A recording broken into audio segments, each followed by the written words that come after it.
Vatn nánast hluti af öllum athöfnum í okkar daglega lífi. Við burstum í okkur tennurnar á morgnana, hækkum hitann í ofninum, fáum okkur kaffi í vinnunni og förum í sund með fjölskyldunni. Pældu í því hvað vatn mikil snilld. Maður bara eitthvað þyrstur og þá bara BAM! Vatn beint úr krananum. Og svo bara vatn í öllum drykkjum. Til dæmis í orkudrykkjum, vá, ég elska orkudrykki, en líka í kaffi, gosdrykkjum og mjólk. Maður alltaf að taka vatn. Fyrst maður bara eitthvað undir eitthvað tæki sem spýtir af vatni þannig að maður verður hreinn. Hversu mikið snilld það? Á Íslandi eru 530.000 tonn af neysluvatni á mann. Til samanburðar þá einn fólksbíll það bil tonn. Þannig við erum að tala 530.000 fólksbíla á mann. Svo fer maður bara beint í gufuna, og svitnar geðveikt mikið og það bara vatn sem orðið að gufu. Bara blautt vatn sem hefur bara gufað upp. Vatnið orðið að gufu. Þetta kallt. Þetta geggjað gott fyrir æðakerfið, fyrir taugakerfið. Það fáránlega pirrandi þegar fólk að tala mikið við mann í bókum að þetta ákveðin þjáning að vera þetta. Kallt. Kallt vatn snilld. Rússnibundar, búinn. Beint heim að borða lax. Og hvar var þessi lax? Hann var út í á sem 100% íslenskt vatn. Og sjórinn? Ertu ekki að grínast hvað sjórinn stór? Fólk veit jafn lítið sjóinn og það veit mannsheilinn og af hverju hann virkar eins og hann virkar.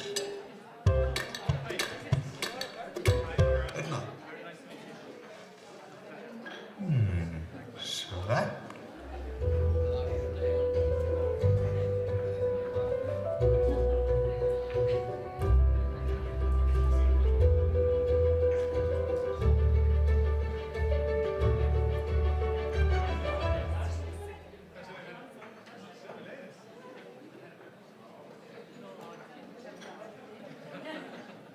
Vatn. það tilbúin?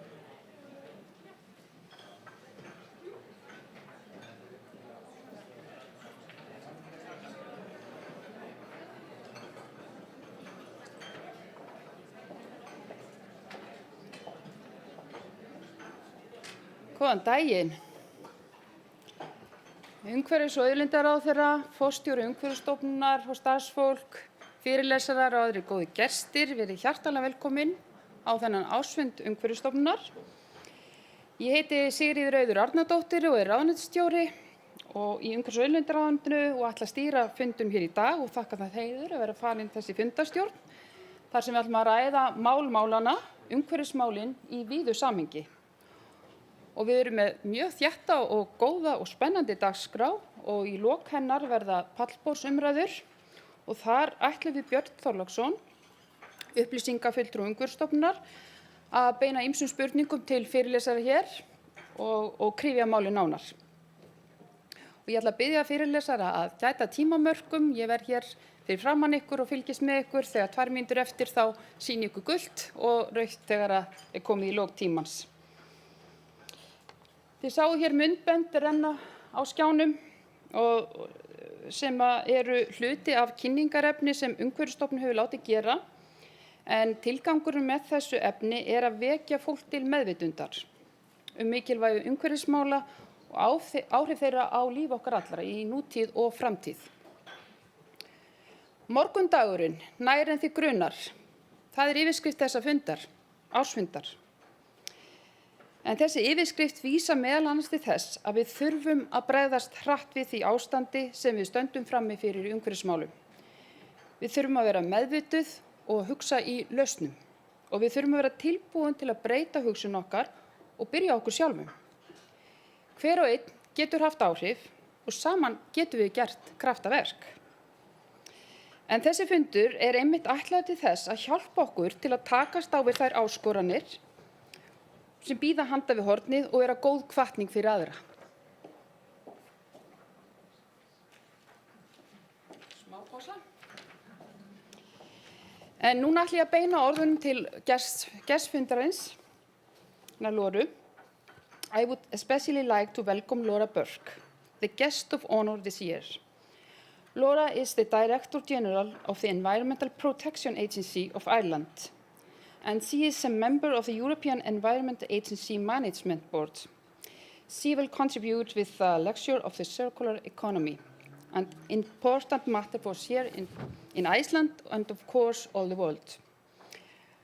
Laura, thank you very much for taking time to travel all this way, to be with us, and we're looking forward to hearing your talk. En þá ekki eftir neinu að bíða að hefja dagskrána og það umhverfis- og auðlindaráðherra Guðmundur Ingi Guðbrandsson sem gerir það. Gjörðu svo vel.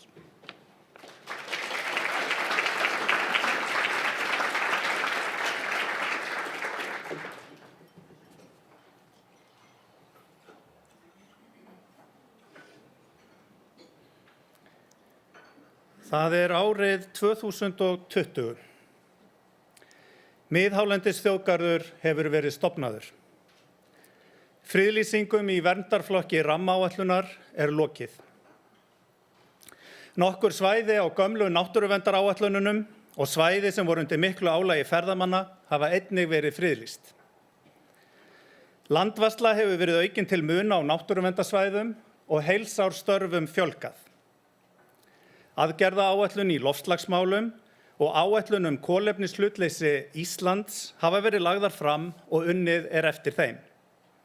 Vinna stendur yfir við áætlun aðlögun á loftslagsbreytingum á Íslandi. Unnið eftir áætlun hringrásarhagkerfið, áætlun aðgerðir vegna plastmengunar og eftirfylgni við árásarsamninginn. Hinn almenni borgari mun meðvitaður loftslagsbreytingar, neyslu og sóun en fyrir nokkrum árum síðan.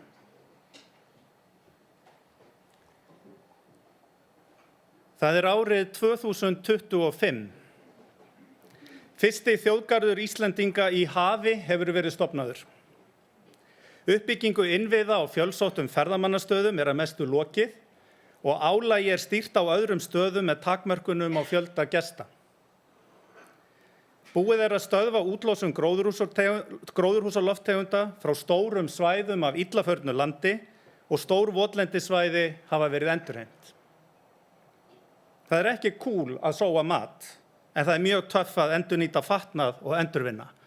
Smá dæmi það axlabæturnar á jakkanum mínum, en þegar að þetta fór þá athugaði ég einmitt hversu mikið það myndi kosta að láta gera við þetta miðað við að kaupa mér ný föt. Og þetta kostaði 4.500 krónur að láta setja þessar bætur á. Þannig að reikningsdæmið það var alveg augljóst. Fyrir nú utan það að spara sóunina. En við erum áfram á árinu 2025.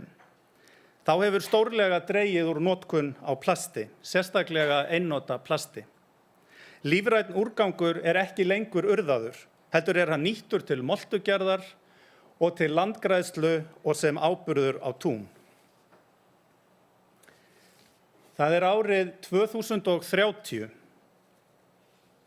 Með samstilltu átaki ríkis, sveitarfélaga, fyrirtækja og einstaklinga hefur Ísland staðið við skuldbindingar sínar samkvæmt Parísarsamkomulaginu. Aðferðir við laxeldi breyttar frá því sem í dag og erfðamengun nær úr sögunni. Úrgangur frá eldinu að mestu nýttur sem áburður. Styrkir í landbúnaði stuðla að sjálfbærri nýtingu lands og bændur virkir þáttakendur í náttúruvernd. Við nýtum og notum vörur og tæki lengur en áður. Við gerum frekar en að kaupa nýtt. Við lítum ekki lengur á úrgang sem sorp, heldur sem verðmætt hráefni til framleiðslu á vörum. Við erum stolt af því að búa í landi þar sem okkur hefur auðnast að umgangast auðlindir jarðar af virðingu og skynsemi og það litið upp til okkar á alþjóðlegum vettvangi af þessu tilefni.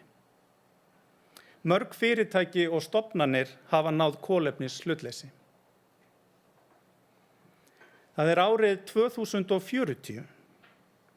Ísland sjálft hefur náð þeim áfanga að verða kolefnishlutlaust.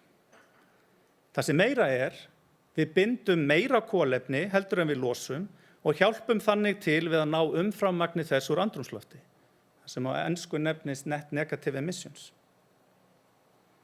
Það árið 2050. Nei, ég hættur þessu. Eins og við öll vitum að þá nú árið 2019. Þetta því framtíðarsýn sem ég hef hér lýst að framan. Það mikilvægt að horfa til framtíðar og hugsa það hvert við viljum og hvert við þurfum að stefna. Og sýnin verður að vera skýr. Mannkynið stendur frammi fyrir miklum áskorunum í umhverfismálum og það verkefni okkar allra, stjórnvalda, fyrirtækja, félagasamtaka, fullorðinna, ungmenna og barna, að takast í sameiningu á við þær áskoranir af ákveðni og festu. Heimsbyggðin að vakna til meðvitundar umhverfismál og ótrúlegu kraftur einkennir baráttuna.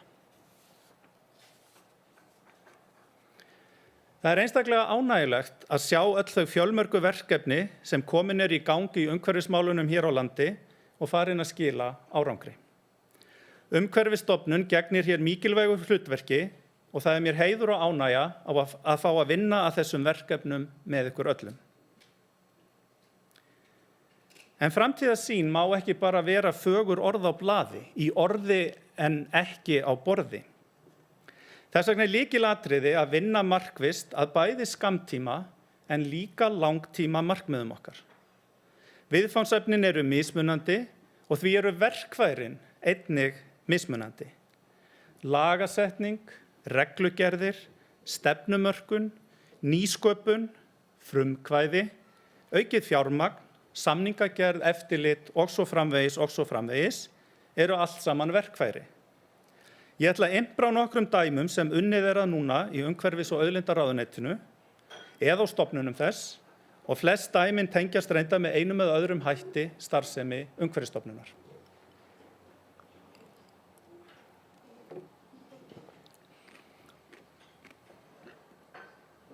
Stórauknar fjárheimildir til loftslagsmála, náttúruverndarmála og nú síðast hringrásarhagkerfisins hafa verið tryggðar í fjármálaáætlunum núverandi ríkisstjórnar. Nú þegar sjáum við þess merki með aukinni uppbyggingu innviða á ferðamannastöðum og aukinni landvörslu og þar vil ég sérstaklega nefna að nokkrum heilsárstöðum hefur verið bætt við, má nefna þar bæði í Vatnajökulsþjóðgarði og á svæðum undir stjórn Umhverfisstofnunar. Það sérstaklega ánægjulegt og styrkir byggð út allt land. Í ráðherratíð minni hafa þegar verið samþykkt mikilvæg og stór þingmál. Þar með talin ný heildarlög haf- og strandsvæðaskipulag, ný heildarlög landgræðslu og nú í gær ný heildarlög skógrækt. Ný stefnumótun til 12 ára ferðaþjónustu og náttúruvernd eða landsáætlun eða innviðaáætlun var einnig samþykkt á þingi í fyrra.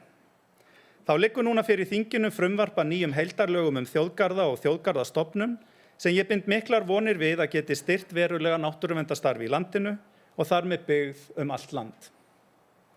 Að ógleymdu frumvarpi loftslagsmál, þar sem Umhverfisstofnun ætlað aukið hlutverk, meðal annars við að aðstoða stofnanir og fyrirtæki í meirihlutaeigu ríkisins, við að setja sér stefnu í loftslagsmálum, aðgerðaráætlun og hrinda slíku í framkvæmd.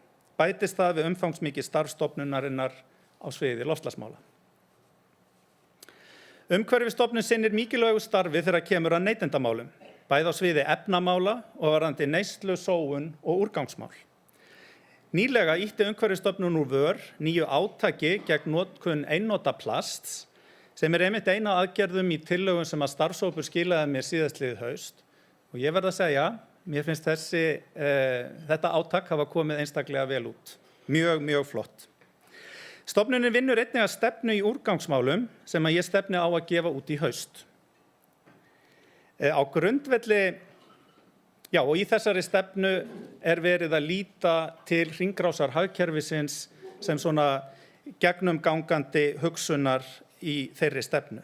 En á grundvelli hennar, þessara stefnu, vonast ég til að það verði hægt að hrinda í gang mörgum þarflegum verkefnum sem að marka muni veginn að þeirri framtíðarsýn sem ég teiknaði upp hér í upphafi og snúa að neyslu, sóun og úrgangsmálum.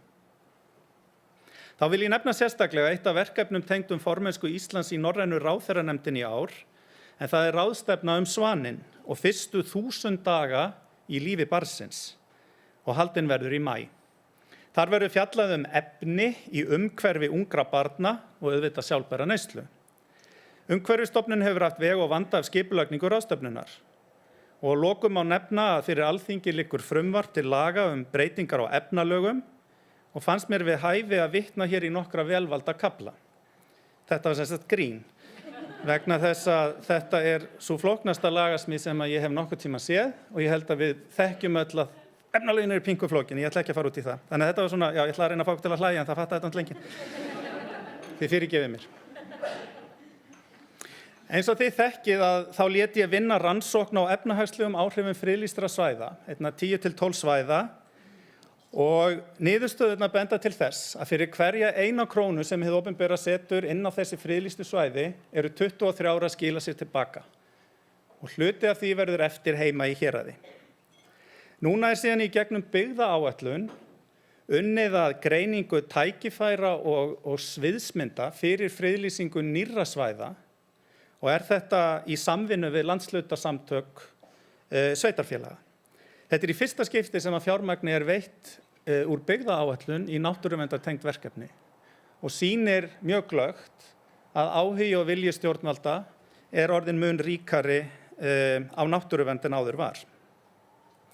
Nú í fyrra hófst átak í friðlýsingum þar sem að sjónum sérstaklega beint að svæðum í verndarflokki rammaáætlunar, svæðum á náttúruverndaráætlunum sem að samþykktar voru á þingi 2004 og 2008 eða 2009, svæðum sem eru undir álagi ferðamanna og öðrum fleiri svæðum. Nú það sérstakt teymi Umhverfisstofnunar og ráðuneytisins sem að starfar að þessu átaki með stórauknu fjármagni miðað við fyrri ár. Og þá sérstaklega ánægjulegt að nefna það að ég undirritaði fyrstu friðlýsinguna í þessu átaki í morgun. Reyndar rétt hjá heimili mínu, en það Akurey í Kollafirði. Ekki bara Akureyrin sjálf heldur líka nærliggjandi svæði sem að nú hefur verið friðlýst og friðlýsingin á ekki síst að tryggja vernd búsvæðis lundans og annarra sjófugla, en lundin eins og við þekkjum á válista Náttúrufræðistofnunar tegundir í bráðri útrýmingarhættu. Hér ábyrgð okkar Íslendinga rík og þessar tegundir eiga nú undir högg að sækja. Unnið að friðlýsingu fjölmargra fleiri svæða og ég vonast til að þeim fjölgi jafnt og þétt á þessu ári og þeim næstu. Þetta var líka fyrsta friðlýsingin sem ég yfir höfuð skrifa undir og ég ætla að fá að vera pingu sentimental hérna.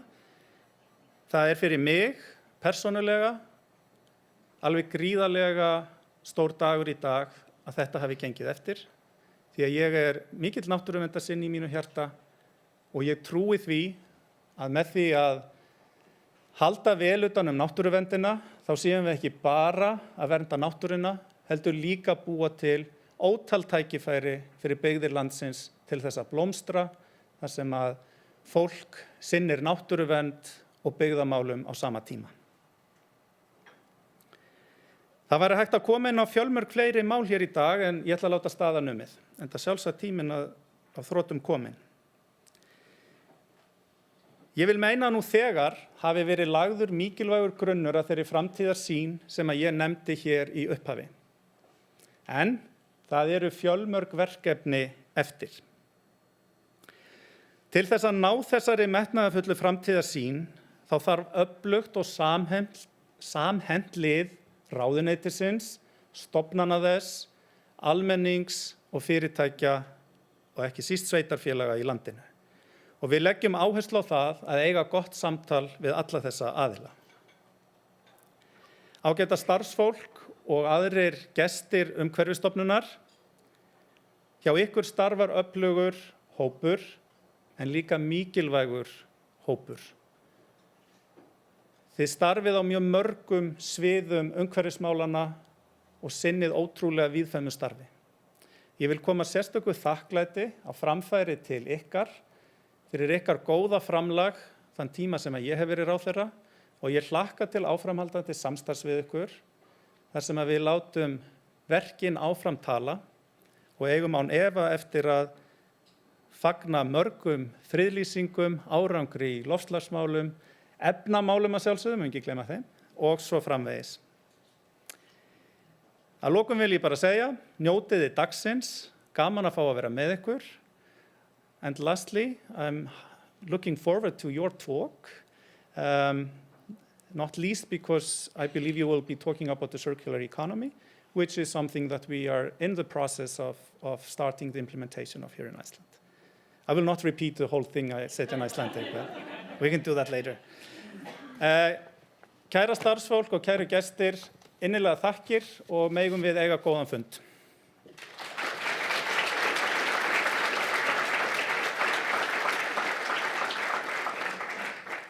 Ég þakka ráðherra fyrir hans ávarp og þá skýru og björtu framtíðarsýn sem hann var að lýsa hér fyrir okkur.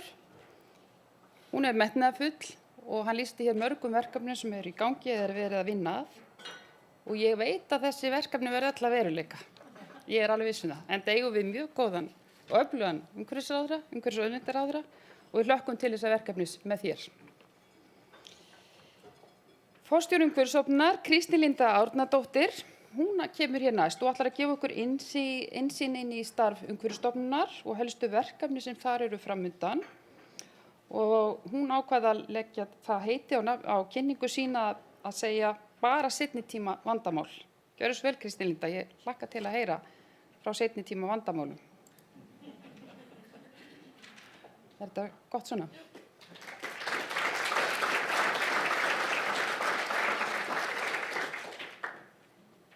Góðan daginn. Umhverfis- og auðlindaráðherra, kæru ársfundargestir. Ársskýrsla Umhverfisstofnunar kemur nú í fyrsta skipti út á algjörlega rafrænu formi og að mörgu leyti mjög frábrugðin fyrri ársskýrslum. Bæði efnistök en ekki líka hvernig við notum aðeins betur tæknina. Áherslan lögð á knaft og aðgengilegt mannamál, ágrip verkefna, skilaboða. Ef tölur, myndir, sögur og annað efni í ársskýrslunni mun efla þekkingu almennings á verkefnum og starfsfólki Umhverfisstofnunar, þá árangrinum náð. Við munum fara í ársskýrslunni yfir markmið sem að Umhverfisstofnun hefur sett sér og gilda til ársins 2022. Þannig að þetta hringurinn sem leiðir ykkur áfram. Við trúum á skýr skilaboð. Þar förum við yfir stöðuna eins og hún rýnum hvað hefur verið gert og reisum nýjar vörður til framtíðar. Og það nú þegar hægt að nálgast þessa ársskýrslu á vefsetrinu ársskýrsla.ust.is. Þannig að auðvelt að fara þangað inn. Að þessu sögðu langar mig að segja ykkur litla sögu. Við dóttir mín sátum saman og horfðum á sjónvarpsfréttir og það var ein setning í fréttinni sem vakti hjá dóttur minni svona ein sterkustu viðbrögð sem ég séð í langan tíma. Vil taka það fram að hún nýorðin 18 ára, þannig að það bara að fá hana að horfa á fréttir náttúrulega mjög sérstakt, en þetta var mjög sterkt og þetta var mjög ákveðið. Viðskiptavinur var í verslun í mesta sakleysi þegar að fréttamenn komu þarna að honum að kaupa vöru. Varan var pakkað inn í plast, en innan við ysta plastlagið varu meiri plastumbúðir, eins og svo oft Viðskiptavinurinn spurði hvort þetta væri ekki bara seinni tíma vandamál. Og dóttir mín upplifði að samfélagið væri að segja við hana að neysla okkar í dag væri ekki okkar vandi núna, heldur verkefni komandi kynslóða. Það væri í raun og veru hennar verkefni að leysa úr þeim vanda sem við erum að búa til í dag. Og það var sem kannski gerði hana hvað reiðasta var, hún náttúrulega á þessa mömmu og þekki nú ágætlega til í umhverfismálum, að hún vissi vel að við vitum alveg til hvaða skrefa við þurfum að taka til þess að ná árangri. En þessi orð, þetta ekki bara seinni tíma vandamál? Við könnumst við þennan þangagang. Við kaupum oft það sem okkur langar að kaupa án umhugsunar, bæði án þess að velta fyrir okkur umhverfisáhrifum, hvort við höfum efni á vörunni eða kannski hvort við þurfum raunverulega á henni að halda.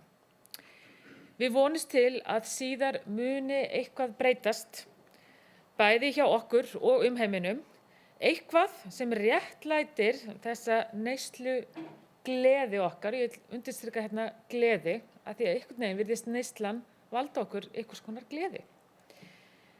Eitthvað sem réttlætir gleðina þá, umbúðafargangrið og við trúum því að síðar verði allt í lagi. En kjarni umhverfismálana í dag í raun sá að okkar neysla, hvað við erum að gera eða gera ekki, verði svo sannarlega seinna tíma vandamál ef við grípum ekki til aðgerða nú þegar.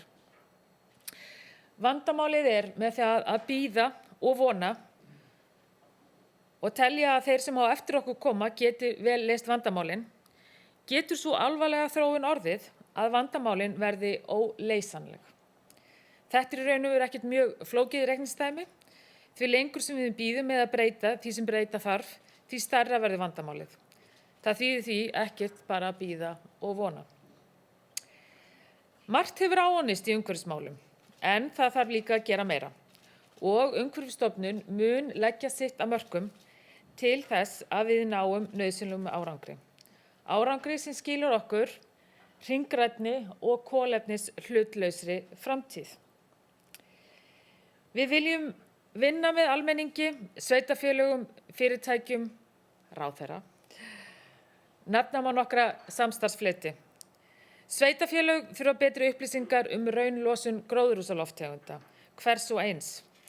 Það gríðarlega mikilvægt til að allir vinni á grunni sömu upplýsinga. Við látum sveitarfélögum nú þegar í té upplýsingar úrgang sem verður til í þeirra svæði. Nú þurfum við bara hreinlega að taka næsta skrefið. Við þurfum líka að hvetja fyrirtæki til að keppast innbyrðis, til að ná sem mestum árangri í hina nýja kolefnishlutlausa og hringræna hagkerfi.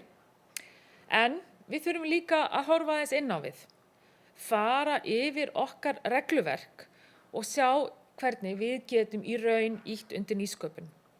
Og við verðum svolítið að horfast í augu við það að regluverkið sem við búum til við í dag þetta ætlað fyrirtækjum í rekstri sem tilheyra okkar nútíð en ekki síður okkar fortíð.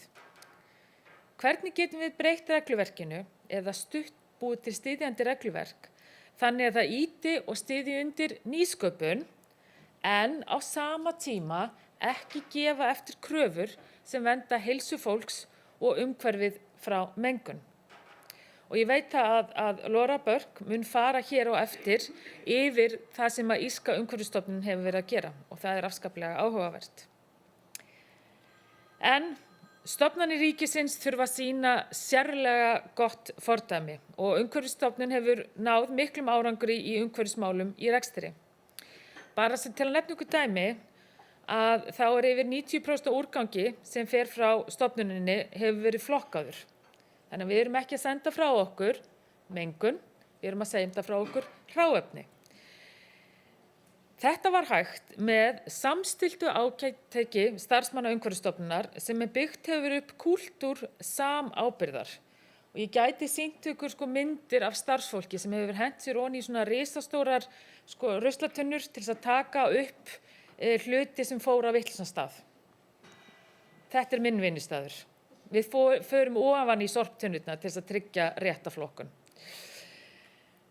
En bara til umhugsunar fyrir aðrar stofnanir, fyrir samfélagið í heild, þá það sú staðreynd að ef allar stofnanir sem skiluðu græna bókhaldi fyrir reyndar árið 2017 hefðu náð sama árangri, þá hefði heildarmark úrgangs frá þeim sem fór í urðun ekki verið 1200 tonn, heldur 120 kíló. Og þetta auðvitað risastór munur og þetta þýðir það, þetta allt hægt. Hjá Umhverfisstofnun vinnur reyndar dálítið spesfólk. Hjá okkur vinnur fólk sem hefur trú á að þeirra starf skiptir máli fyrir framtíðina og leggur áherslu á að vera góðar umhverfisfyrirmyndir. Og vil ég bara nota þetta tækifæri til þess að þakka mínum frábæru samstarfsmönnum fyrir þolinmæðina og andlegan styrk síðustu mánuði. Þið vitið öll hvað ég að tala um. En við höfum verið að vinna undir fremur krefjandi kringumstæðum þar sem það hefur verið að endurgera húsnæði okkar í Reykjavík. En það sem hefur svona hjálpað okkur helst við það að halda geðheilsunni sú staðreynd að í lokin verðum við í fyrsta svansvottaða endurgerða húsnæðinu.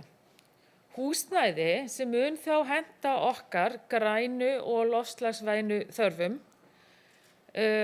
og það sérstaklega teymisvinnuvænt. Þannig að okkur hlakkar mikið til, en í dag erum við semst að vinna bara svona á næstu því iðnaðarsvæði. En nokkuð geðgóð samt. En við viljum líka ná til ferðamanna, innlendra sem erlenda, sem ferðast okkar land. Ferðaskömm nýyrði sem vísa til þess að fólk sem meðvitað kolefnisfótspor ferðalaga sinna fer að skammast sín fyrir þau vegna áhrif á loftslagið.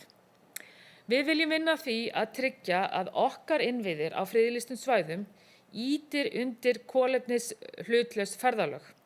Það þarf að bjóða upp á hleðslu fyrir rafmagnsbíla, styrkja hvata til þess að fólk geti labbað á milli staða.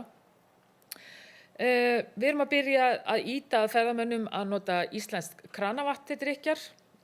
Það kostar allt rosalega mikið á Íslandi, nema einn hlutur sem mjög ódýr. Og það auðvitað okkar kranavatn. Þannig að við eigum alltaf að ýta því að fólki. En við þurfum líka að standa betur að fræðslu áhrif loftslagsbreytinga á náttúruna.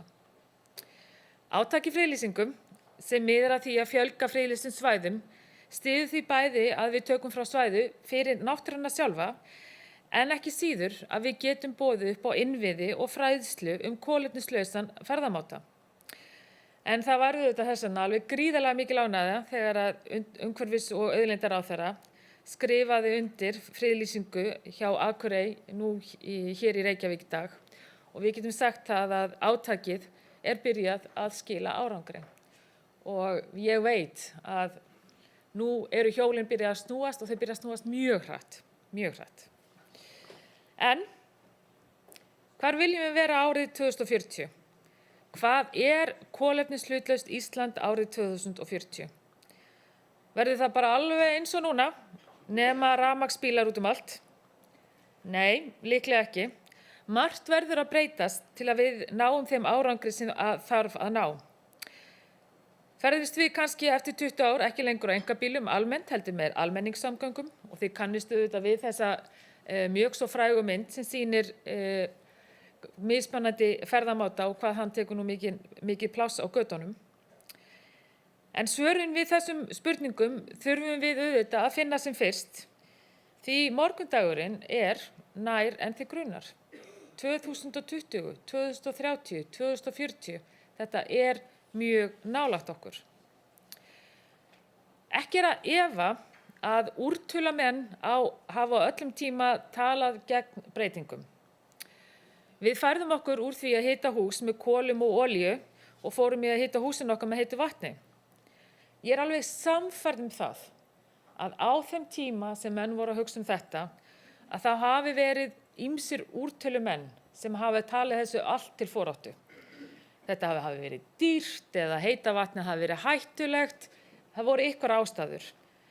Þess vegna finnst mér afskaplega áhugavert að kíkja á þessa mynd frá Morgunblaðinu, en hún frá árinu 1938 og hún sýnir 2 sviðsmyndir. Þarna eru mjög einfaldar sviðsmyndir settar upp. Af því að fólk þurfti að kjósa það hvora sviðsmyndina viltu. Viltu fá Reykjavík þar sem ekki sest til sólar vegna kolareyks, og hin sviðsmyndin þar sem þú sér til sólar. Þetta auðvitað frábær mynd, svona sýnuru með beinum hætti hvaða áhrif. Og þetta var eitt stærsta heilsufarsmál í Reykjavík á þessum tíma. Í dag dettur engum í hug að hitaveitan hafi verið eitthvað annað en gæfuskref. Eða vill ykkur lyfta upp hönd hérna og telja að við hefðum átt að halda áfram að hita með kolum, olíu? Nei, kannski ekki. En getur verið að svipaðar úrtöluraddir sem heyrast nú varðandi rafbíla, almenningssamgöngur og það hversu erfitt að draga úr neyslu séu einhvers staðar á sama stað. Og þegar við lítum tilbaka eftir ykkur 20 ára að þá finnst okkur þetta jafn ankannaleg hugsunarháttur. Vonast ég til að þessi fundur geti verið eitt skrefið inn í hringgræna og kolefnishlutlausa framtíð. Takk fyrir.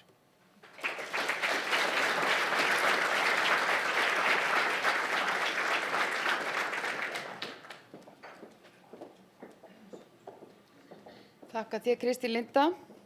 Segja okkur frá næstu skrefum, hvað skref þarf að taka. Og mér fannst það áhugavert sem þú varst að tala um hvernig við með minni neyslu getum valdið meiri gleði. Kristín Linda, minni neysla meiri gleði, það kannski á mjög vel við okkur konunnar. Þannig að ég var að hugsa að spyrja þig að þessu nánar í pallborði hér á eftir, undirbúðu þig. En svo fannst mér koma ágætis slagorð hérna hjá þér.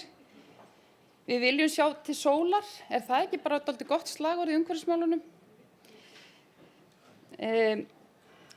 And now it is time for our foreign guest, Laura Burke, the Director General of the Environmental Protection Agency of Ireland.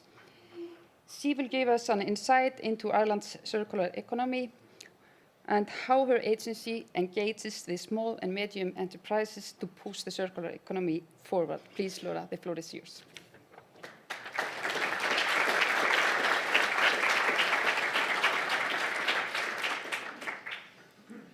Thank you very much. I'm putting a timer on myself just to make sure I keep to time. Now, I'm just trying to put my presentation up here. She says, hopefully. I may just look for assistance to get it up. It was up and running earlier. I think I see it here, is it? Oh, wait, no, we'll No? do it another way. Oh, so. no.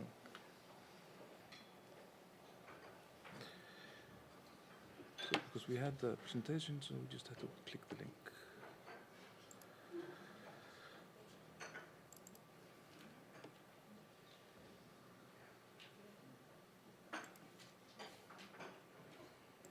Oh, that's... Apologies. So,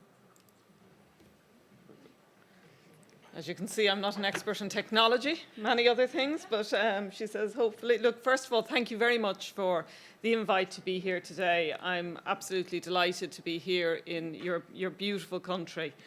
And I suppose also to acknowledge the really positive engagement between the Icelandic and the Irish EPA over the years. And Kirsten and her team have also facilitated us by coming over and talking to us on occasion as well. So thank you for that. And I suppose to put a little bit of context on it, Ireland is around 2/3 the size of Iceland, but we've a population of over 4.5 million people. So we're a lot more densely populated than yourselves, and it's very rare for me to be in an audience and talk about Ireland being densely populated. So it is all relative. So, and with regard to, I suppose, Ireland, no more than yourselves, I'm sure, we really value our natural environment, and the mission of the Irish EPA is to protect and improve the environment as a valuable asset for the people of Ireland, and to protect our people and the environment from the harmful effects of radiation and pollution. And what we try to promote in Ireland is the fact that not only does Ireland's natural environment have an intrinsic value in its own right, but also is a key strategic asset for the country. It's core to healthy lives, our national competitiveness, and to successful businesses. Our environment provides many raw materials essential for businesses, such as water, minerals, energy, soils, etc. So for Ireland, there's also similarities with regard to Iceland in that one of our key economic sectors is tourism. The other sector is agriculture. But if you take tourism alone, we get 11 million visitors into Ireland every year. That's great for our economy, but also has challenges as well. With regard to the EPA, we're an independent public body. We've a wide range of functions, but we broadly describe them into three areas, which is regulation. We're an environmental regulator. We're a provider of knowledge on the environment, and we're an advocate for a clean and healthy environment. So they're the three overarching roles. No more than yourselves, I'm sure, we've developed strategies on a regular basis to guide our work. And for the 2016 to 2020, we've identified 5 strategic goals. But the main focus I just want to talk about today is around being a trusted environmental regulator, because that's key for us, it's core to what we are. But also, and I suppose maybe newer to our role, is being an effective advocate and partner. How do we work with others in order to drive behavioural change? How do we work with others to protect the environment? And as I said, I'll talk those 2 areas. And really, first of all, I'd like to talk about maybe the hard side of our work as an environmental regulator, the hard law. And as I said, we've a kind of a really wide range of responsibilities, and we also are regulator for everything from greenhouse gas emissions from industry, genetically modified organisms, dumping at sea, drinking water protection, and I could go on. But today I just wanted to focus on industrial and waste sites, because we regulate around 800 of those sites around Ireland. A wide variety from intensive agriculture, food and drink, and we actually even have an aluminium plant, so that's another area in common with yourselves. So there's around 800 facilities. They're authorised on the basis of the nature or risk to the environment of the facility. So what is the environmental risk, rather than the size of the facility or the number of people employed. So sites will vary widely. We've got small, intensive activities that could potentially cause quite a lot of environmental damage, and larger facilities that employ a lot of people that have less impact on the environment. So it's the full range that we cover. And with regard to our enforcement approach, and this again may be similar to yourselves, it's really based on 5 principles. It's risk-based, it's proportional, consistency is key, it has to be transparent, and ultimately the polluter should be paying. And we've a wide range of powers at our disposal, everything from soft instruments such as guidance, support, advice, to harder regulatory tools such as prosecution, suspension of licenses, and revocation of licenses, which ultimately means businesses would go out of business if we go to that stage. And when we started regulating back in the 1990s, the first thing was to try and bring all of these industries into a regulatory fold so that they actually started being regulated. Then we moved on to enforcing compliance, to making sure they complied with laws. But over time, we're trying to foster a different culture, foster a culture of compliance and environmental responsibility with these companies, so that we don't have to be always on their backs, that they are actually taking the responsibility on themselves. So we've come a long way, or we believe. Our regulatory approach now is more responsive to emerging issues. It's more intelligence-led, so rather than a one-size-fits-all for all industry. And now greater attention is also being paid to behaviour change, where that culture of compliance and environmental responsibility is absent. So how do you drive behaviours to change? And more we're framing our enforcement approach in that behaviour change piece. And just 2 illustrations here, because at the heart of any enforcement-related discussion tends to be the question of why people or organisations don't voluntarily comply with rules and regulations. You know, I'm an engineer, and the logic says if you're told something, if this is the rules, you comply and everybody's happy. But unfortunately, life isn't like that, as we all know. And enforcement strategies need to, they have to be aware of the diversity of potential motivations among those we regulate, and tend to be characterised, as we see it, by 2 elements: willingness to comply with rules and regulations, and the level of information or knowledge the licensee has about their obligations and their ability to comply with those. So just the illustrations here really show the different types of regulated community. You've got well-informed but unwilling to comply, well-informed and willing to comply, ill-informed and unwilling to comply, and ill-informed and willing to comply. So they're the kind of the broad range. And you can use a softer approach using things like advice and guidance and supports and nudges to affect behavioural change in the groups 3 and 4 here, which really are the people, 2 and 4 here, which are really the people that want to do the right thing. They're well informed and they kind of want to comply, or they're not well informed, but they really do want to comply. Where the harder edge is really required and the more traditional and kind of harder enforcement is likely to be those we deem as amoral calculators or principal objectors, or ultimately criminal activities at facilities. And again, there's a range of tools, and with regard to enforcement, it's all about securing compliance to protect the environment and health. It's all about changing behaviours, and we now have a mixed strategy. It's facilitated by really good data, and some of the kind of graphs here you just see are graphs that are coming out of our enforcement tool, so our data system that we've developed. And that tool has allowed us to interrogate regulatory information and ultimately to develop intelligence-led enforcement strategies that are different for different sites. And I don't want to dwell on the routine elements, things like inspections and force of law. I think some of the other aspects may be just a bit more interesting. So first of all, it's around compliance assistance. And in that, it's really about supporting companies. We have an online portal for all of licensees that they can manage their licenses online and also access inspectors.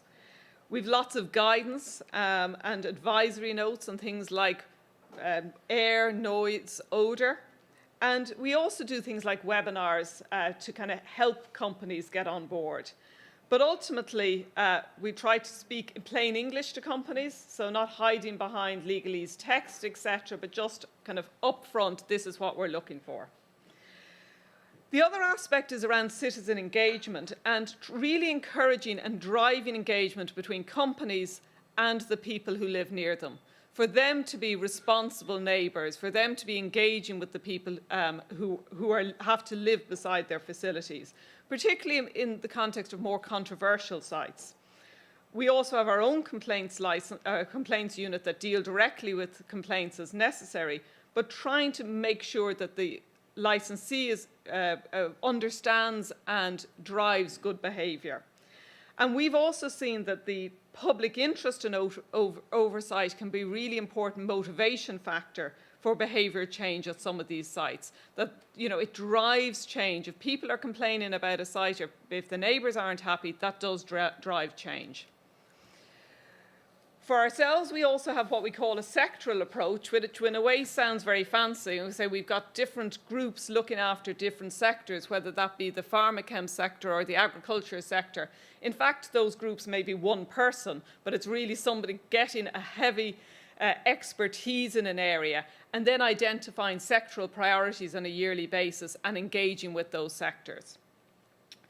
But the element that I suppose has been the most effective for us is around transparency. And public participation in our licensing process. All of the applications from licensees are online. All of the submissions are online and available for anybody. You can log in here from Iceland and you can see all of those. We also publish now all of the inspection reports on the licensees. And again, they're up on the web and they can be seen from anywhere in the world. And since 2017, we've published what we call as a national priority site list. And this is, I suppose, the worst of the performers. It tends to be companies who are non-compliant, causing complaints from members of the public. But ultimately, it's less than 1% of all our licensed sites actually really are causing problems. They generate around 20% of complaints, and that was higher over the years. And we publish these national priority sites on a quarterly basis, normally between 8 and 10 companies, and effectively it's a name and shame of those companies. What we've seen for us, they're primarily in the agri-food and waste sector, and this is linked to being SMEs, so they're not multinational companies, they tend to be indigenous Irish companies. Companies that traditionally maybe have been less focused on their reputation. You know, other companies, Pharmachem, we've certainly seen, they don't want to be in the news, they don't want to be prosecuted, they're very conscious of the parent company over in the States or wherever that might be. Whereas, to be honest about it, some of the Indigenous Irish companies were less concerned about that.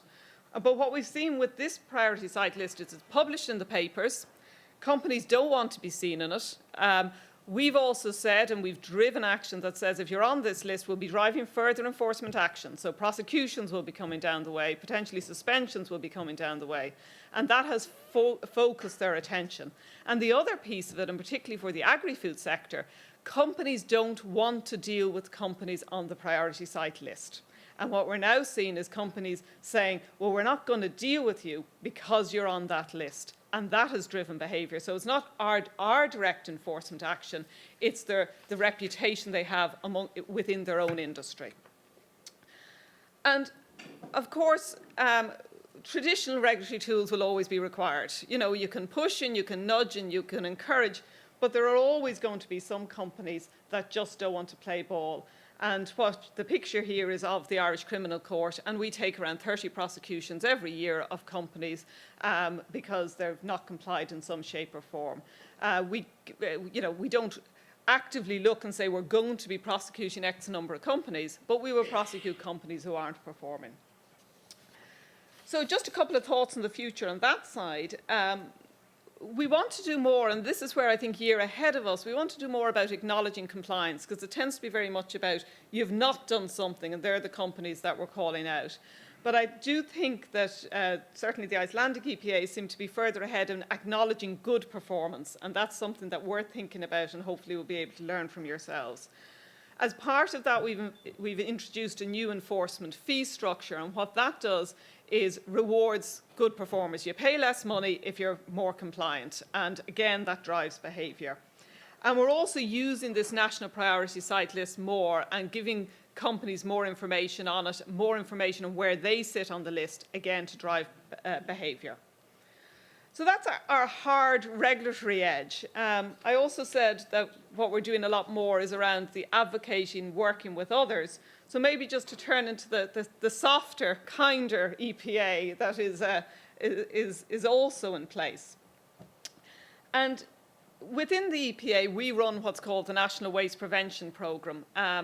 Now, I suppose the first thing to say is it says waste, it's much broader than waste. It's much more around wastage of resources. So it's not just waste in the conventional sense.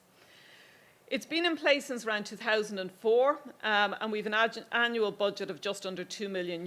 So it's a very substantial programme in our work. And the aim of it is around preventing waste, driving the circular economy. We're trying to, rather than doing lots of stuff at local and small level, what we as an EPA are trying to do is drive kind of significant actions, national actions on particular areas. We're working with households, businesses, and the public sector. And we reviewed the programme itself in 2018 because a lot has happened over the years and the programme has evolved and changed. But now we're coming out of recession. So we're seeing some of the challenges are different. Construction and demolition waste, for example, has suddenly really increased, and there's an awful lot of challenges in the circular economy on that. We also have a lot more focus on the circular economy, language that wasn't in place a number of years ago. And lastly, to link the work we do on circular economy with greenhouse gas emissions, because there's a lot of win-wins in that space with regard to being more resource efficient, also reduces greenhouse gases. So within Ireland, we use over 100 million tonnes of materials annually in our economy. And much of this ends up in either landfill or incineration after only a very short period of use. So the aim of the programme is to support smart management of materials, to keep them in use longer, which reduces ultimately the demand for raw materials and protects the environment. So a very simple concept. If we can keep our materials in use longer, then there's a win-win for everybody. And I should also mention, because this is very much part of the programme, there's also economic benefits for whether it be the household or the business as well. In 2019, we've really had to look at saying, well, where are the big sectors of waste generation in Ireland? Where can we focus on circular economy and looking at our own economy? And areas such as food waste, construction and demolition, plastics, I think is topical for us all, agriculture, because it's such a big sector in Ireland, resources and raw materials, and local waste prevention. So they're the key areas that we're focusing on.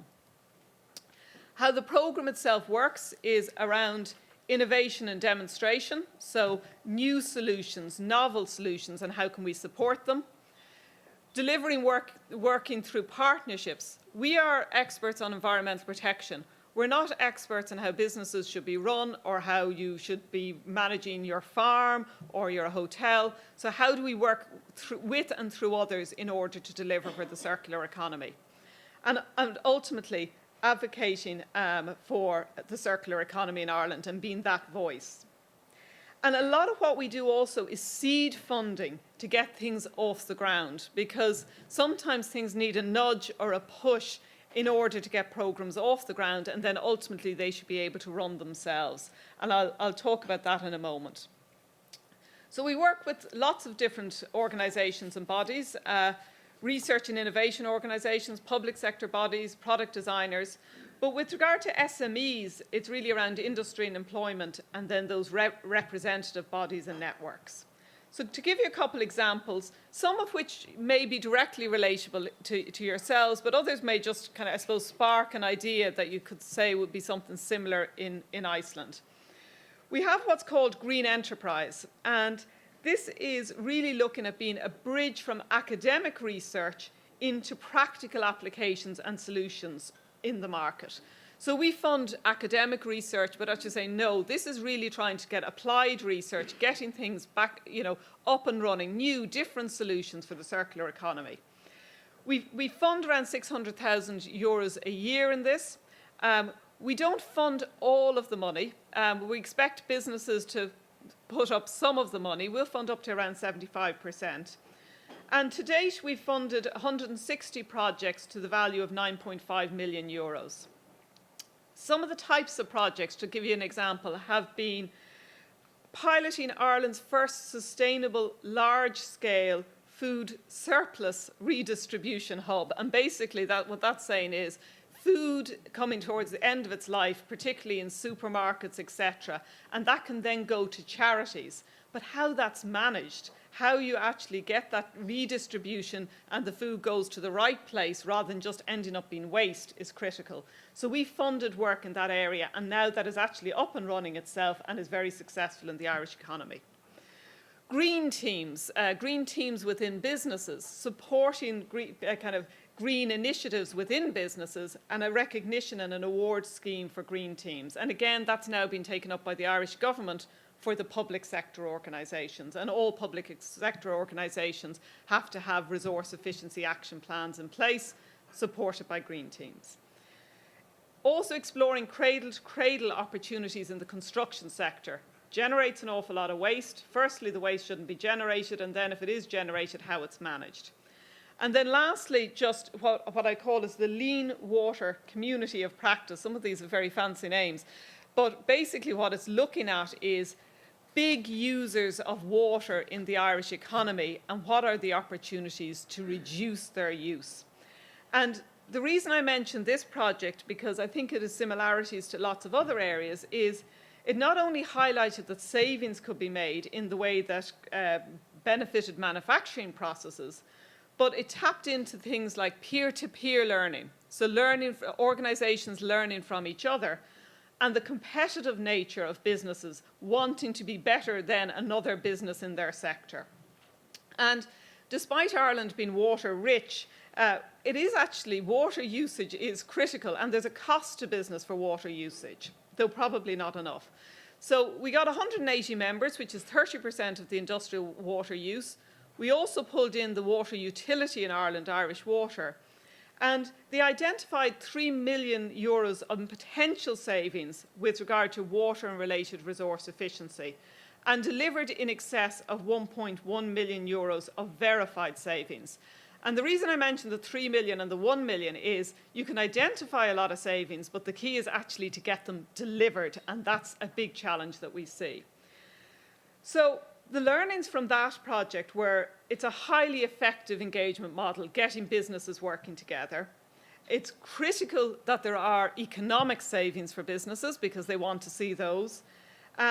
And still the business case can be hard. Even if you can see there's going to be savings, it's still difficult to get businesses to change. So some learnings that we've taken then to other activities as well. And another of our activities is what we call green business. And really this is resource efficiency assessments for companies, particularly for SMEs, hospitality, food processing, retail, those sort of companies. Focusing on low-cost and no-cost interventions, but basically it's an expert coming out to your company and looking at how your processes work and working with you to see what interventions can be made. Potential savings around 35 to 40,000 euros were identified per company, so a lot of money, particularly during the recession. And I'd have to say this was when we really got traction on the programme, was during recession when people were really conscious of money. There were 10 million in savings identified overall, but still we did have this challenge of converting identified savings to operational change.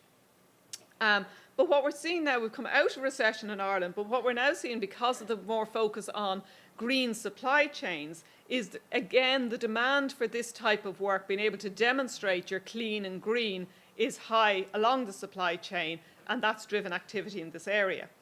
But we're now stopping this programme because this is one area that we said we gave seed funding to, and the private market are now engaged as service providers to the companies. So we are stepping away from it. We're saying we've created the demand for this, it's working, and you don't need our support anymore. But the learnings have been brought into other areas.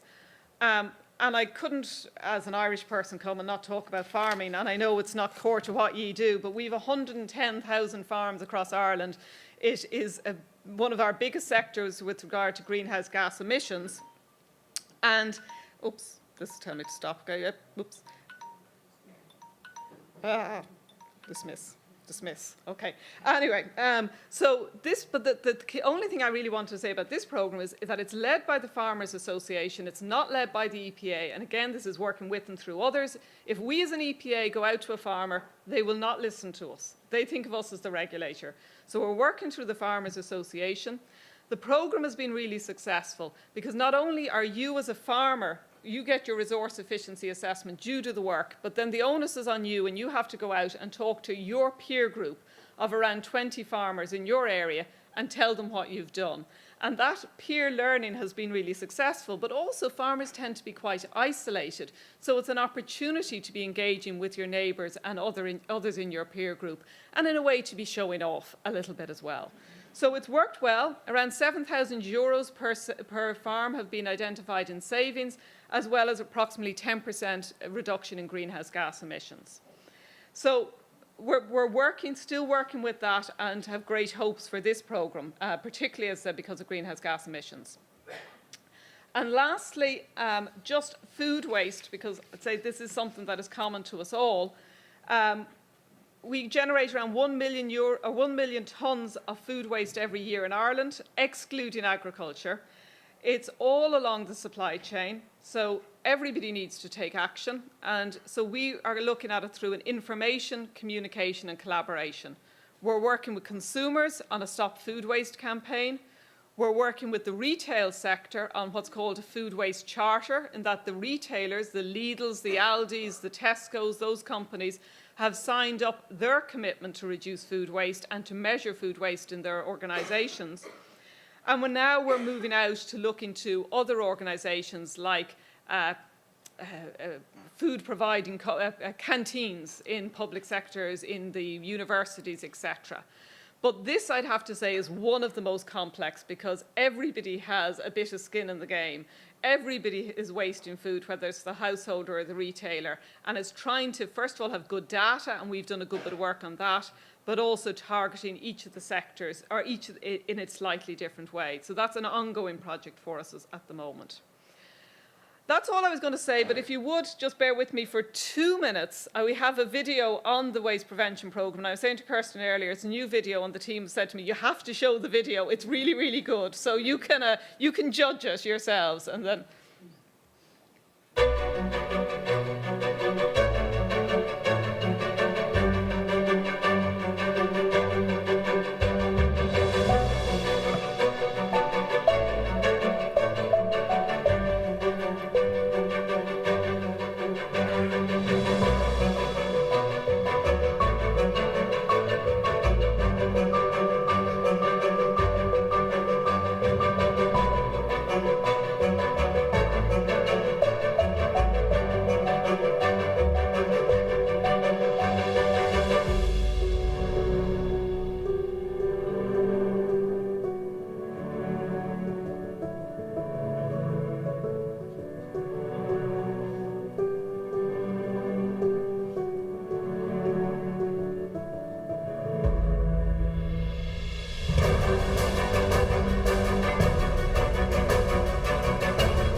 So that's it. Hopefully it's given you a little bit of a sense of how we can be a regulator and also an advocate and trying to, I suppose, support the circular economy in Ireland. Thank you very much.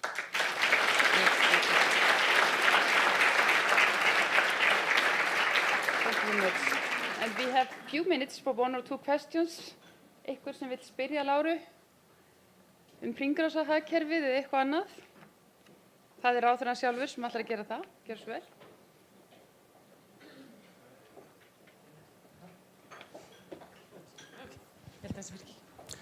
Yes, Laura, thank you for a very insightful presentation. The question I'm going to ask you requires that you think that you are a country with limited money in a very, very big project, which we call the circular economy. What would be your advice for us who are sort of starting the process, so to speak? Where should we focus on getting the most and best results with limited resources?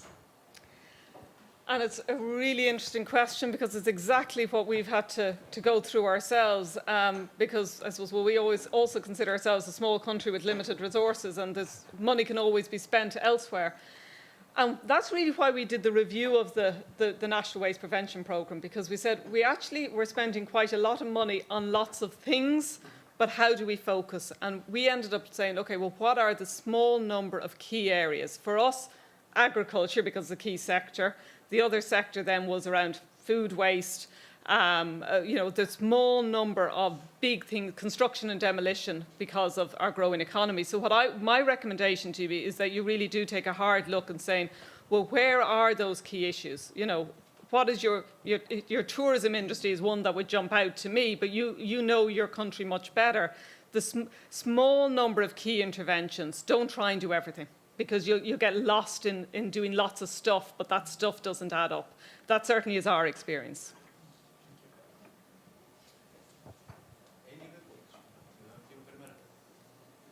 Yes, my name is Tryggvi Felixson. I represent an environmental NGO. Thank you for your presentation. You mentioned earlier citizens' engagement.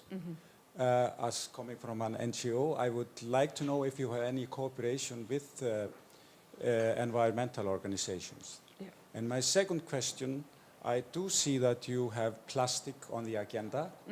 And it's very high on the agenda in Iceland, but how does Ireland recirculate plastic? It's a very difficult question. I would like to know if you have any good solution Iceland could use. I wish we did have good solutions. We're doing some, well, I'll start with the plastic, if you don't mind, and work backwards. We've done, I said we fund research. We've actually funded quite a lot of research about reuse of plastic and what can happen with plastic. So that's in its relatively early days, I'd have to say as well. We have our packaging recycling and recovery rates are now dramatically higher than they were a number of years ago. If I remember rightly, they're up around 70%. However, the challenge for us, and I'd say it's similar to yourselves, is that's material being exported somewhere else to be managed. So that's why within this waste prevention programme, we're saying, okay, well, you know, first of all, how do you stop it being generated? And then what are there solutions within country? Like, we used to at one stage have a company in Ireland, and we all thought this was brilliant. It was taking plastic bottles, it was shredding them, it was putting them into your jackets, your liners of jackets, and thinking this is a great use. And now we know that that really is not the best use of materials, because that's materials then is shedding and going into the environment.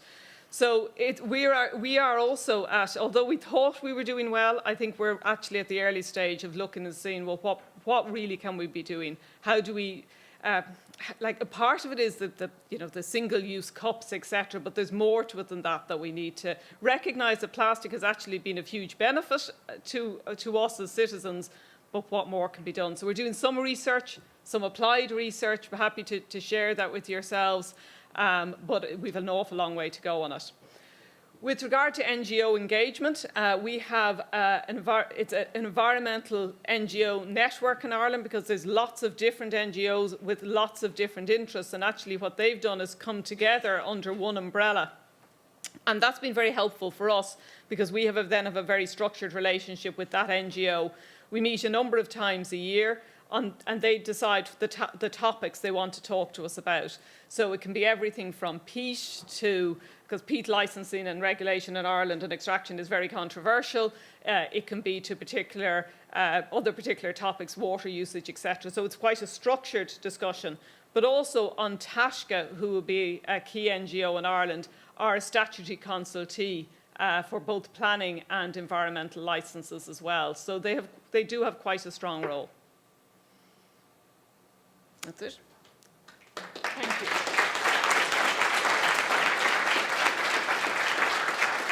Thank you, Laura, very much for your inspiring and excellent presentation and sharing your experience with us. And I'm sure that we will use that here in Iceland for promoting our circular economy. En það komið hér maður á dagskrá sem við þekkjum úr fjölmiðlum, þar sem hann hefur verið iðinn við að vekja okkur til umhugsunar umhverfismál, bæði áskoranir sem þeim fylgja og þau tækifæri sem breytt hegðun okkar getur haft í för með sér. Þetta hann Sævar Helgi Bragason, sem stundurinn nefndur Stjörnu-Sævar, voni ég móðgið ekki með því. En hann hefur haft umsjón með þáttum sem sýndir hafa verið á RÚV, frábæri þættir sem bera heitið Hvað höfum við gert? Og þessi þættir hafa vakið mikla og verðskulda athygli, og yfirskrift erindis Sævars Hvað getum við gert til að laga plánutuna jörð? Lærdómur af þáttagerð umhverfismál.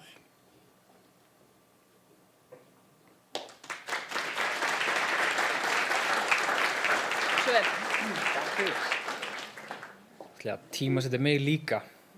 Svona, byrjað. Ég þekki öll þessa plánutu. Þetta besta plánutu í öllum alheiminum. Ég þekki það mjög vel, þar sem ég eyði miklum tími að horfa upp í alheiminn. Það besta sem ég veit að leggjast einmitt á móður jörð, horfa upp í heiminn, skoða alheiminn þaðan sem við erum öll komin og þangað sem við förum öll. Hún er með þess að áritu þessi hérna jörð af manninu sem tók myndin af jörðinni rísa yfir tunglinu, Bill Anders.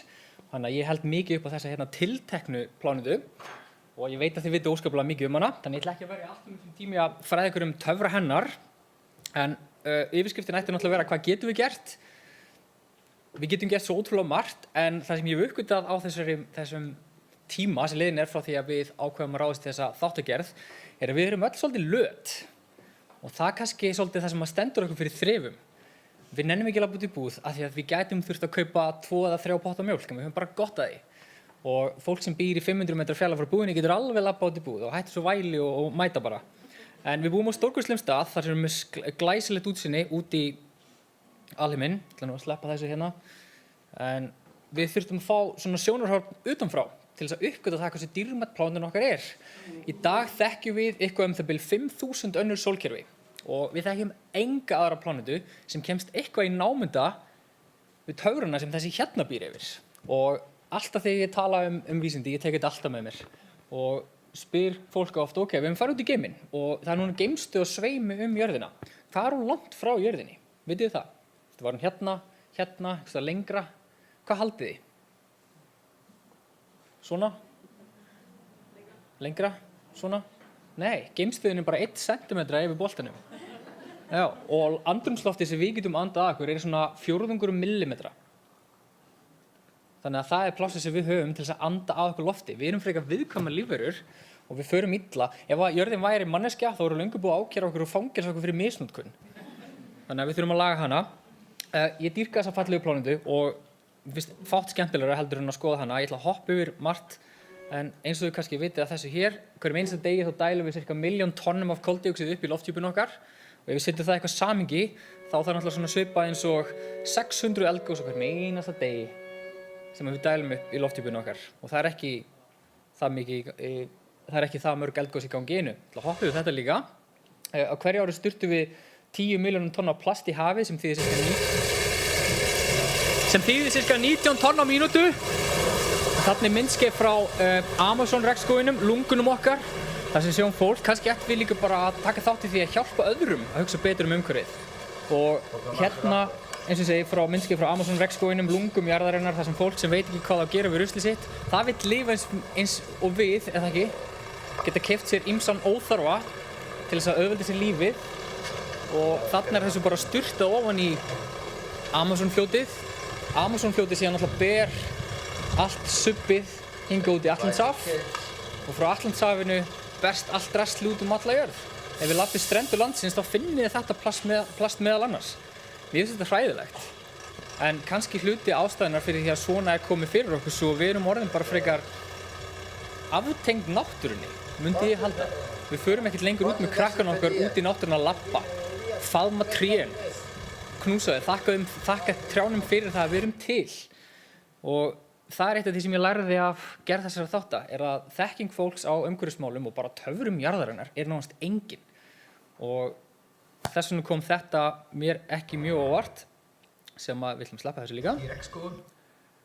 Þetta hér, við mist tengsli við náttúruna og þetta hefur yfirleitt af hverju í ósköpunum með þetta.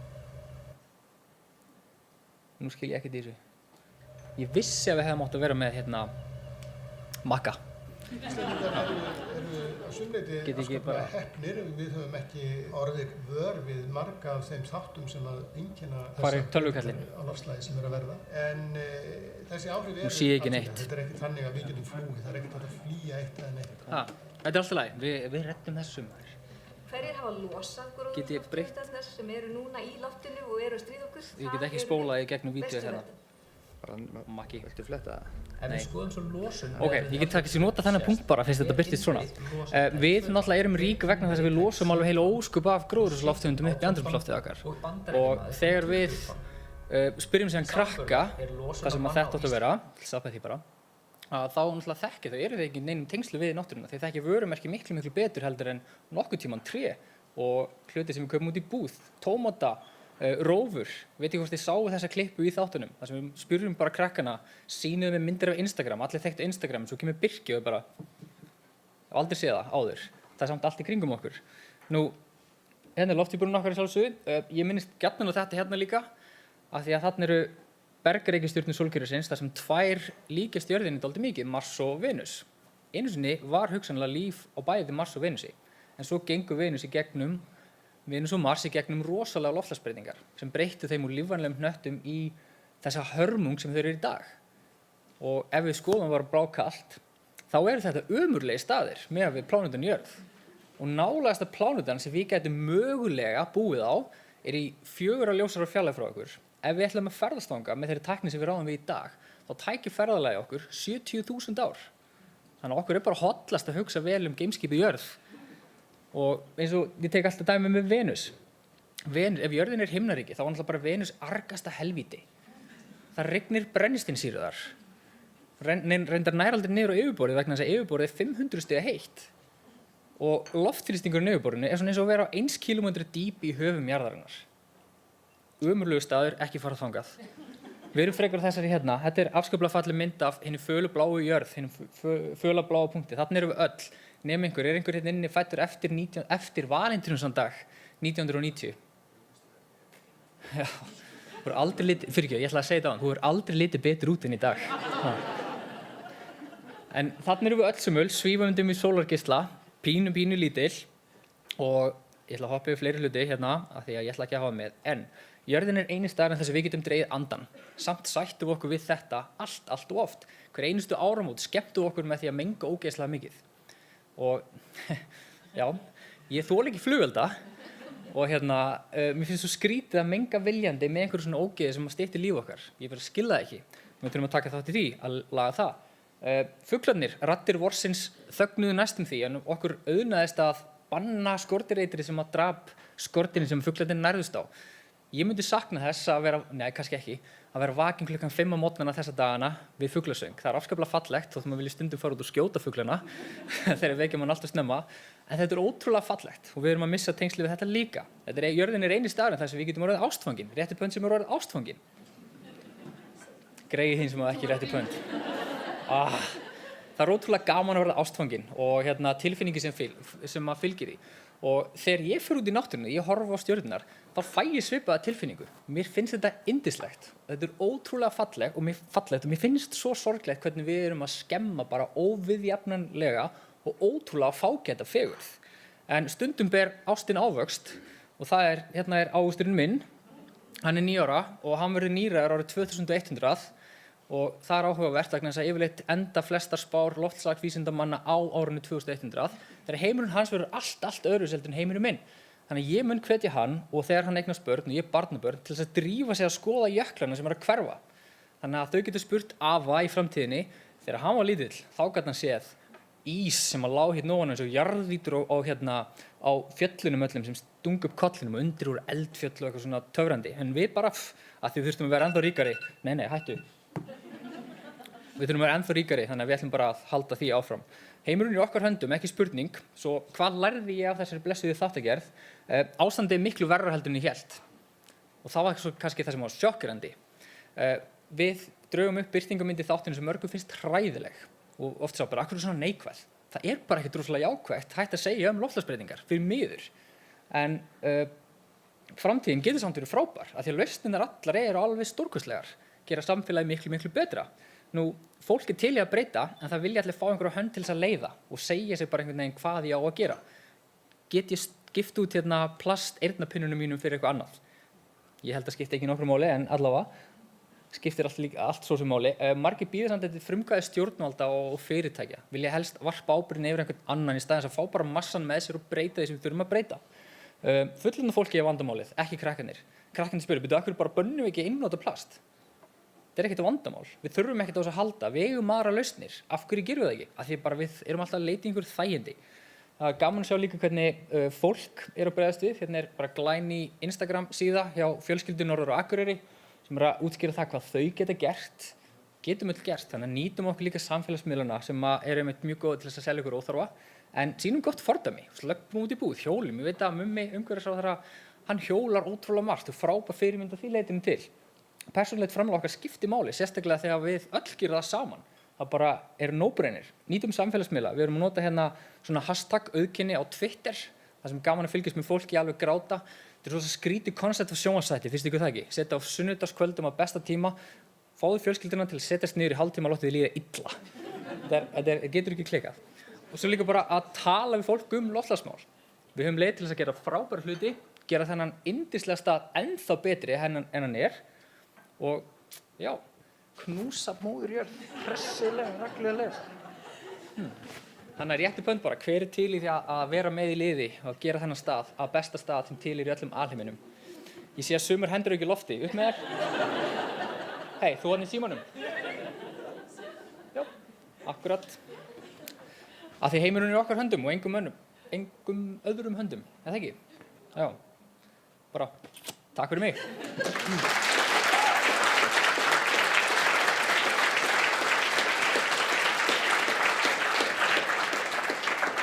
Kærar þakkir, Sævar. Þú fluttir þetta af miklum áhuga og þekking og húmor. Ég gleymdi einu punkti. Ok.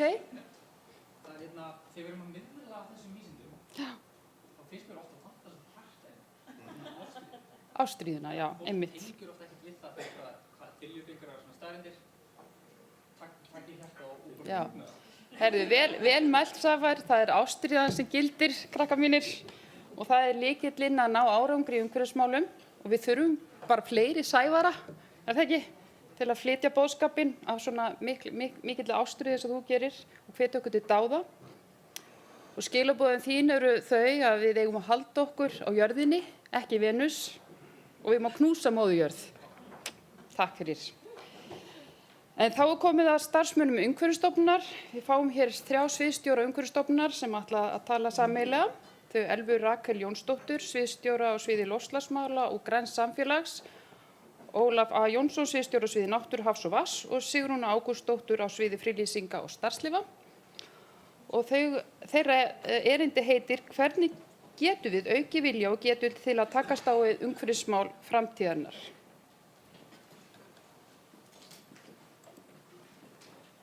Hversu vel?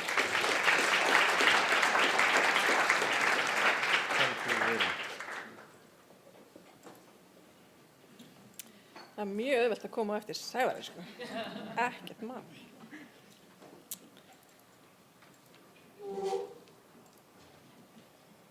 Þetta er ekki alveg áttmarknið hjá mér, þó ég tvísmelli. Já, ég er að smella á bláu, sko. Það ekki vera inn í sjálf.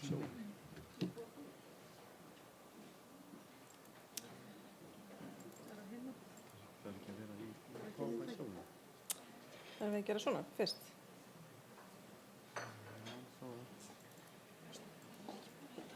Nei, og ítt hann bara hans aftur. Ó, fyrirgefðu, já.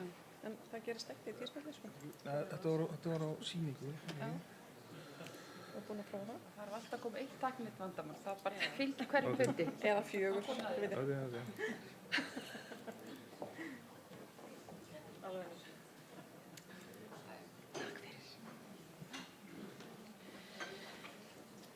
Já, eins og ég sagði, það er náttúrulega ekkert mál að koma í pontu eftir Sævari og vera innblásinn. Við ætlum hérna 3 að tala undir þessu mikla og stóra heiti. Hvernig getum við aukið vilja og getu til að takast á við umhverfisvandamál framtíðarinnar? Það er ekkert minna, við ætlum að svara því hér í dag. Fyrsta glæra mín er einmitt þér til heiðurs, Sævar, sérstaklega fyrir þig. Þetta var reyndar dálítið óvart, það er pínu fyndið. En hér búum við. Og eins og með allt, þá skiptir sjónarhornið sem við veljum okkur mjög miklu máli. Og frá þessu sjónarhorni séð, þá virðist jörðin frekar smá. Sem hún er líka. Og sérstaklega ef við erum að tala um lofthjúp jarðar og loftslagið sem að undir honum hvílir, að þá er það bara agnar smátt, þynnra en eplahýði utan um epli, samanborið við stærð þess. Og þetta er í rauninni bara svona viðkvæm umbúð utan um allt líf á jörði. Og við sem á þessum hnetti búum, við vitum alveg að við verðum að draga úr áhrifum okkar á jörðina. Það vitum við óskup vel. Morgundagurinn er jú nær en okkur grunar. Við hjá Umhverfisstofnun höfum talað lengi og mikið umhverfismál. Við erum með ýmiss konar fræðslu og upplýsingar, en samt lætur verulega breytingar á hegðun láta á sig standa. Og hvað veldur því eiginlega? Upplýsingagjöf er nefnilega ekki alveg ein og sér er ekki alveg nóg.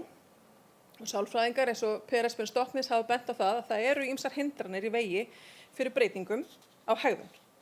En ég ætla að nefna 2 af þessum hindrunum og nefna þá í leiðinni hvaða svona leiðir við getum nýtt til þess að komast fram hjá þessum hindrunum. Það fyrsta sem að nefnt er fjarlægð. Þetta er svolítið fjarri okkur. Við erum að tala um ísbirni og heimskautaís. Þetta er líka fjarri okkur tíma. Við erum að tala um stórar stærðir og allt hreyfist hægt. Gigaton og aldir.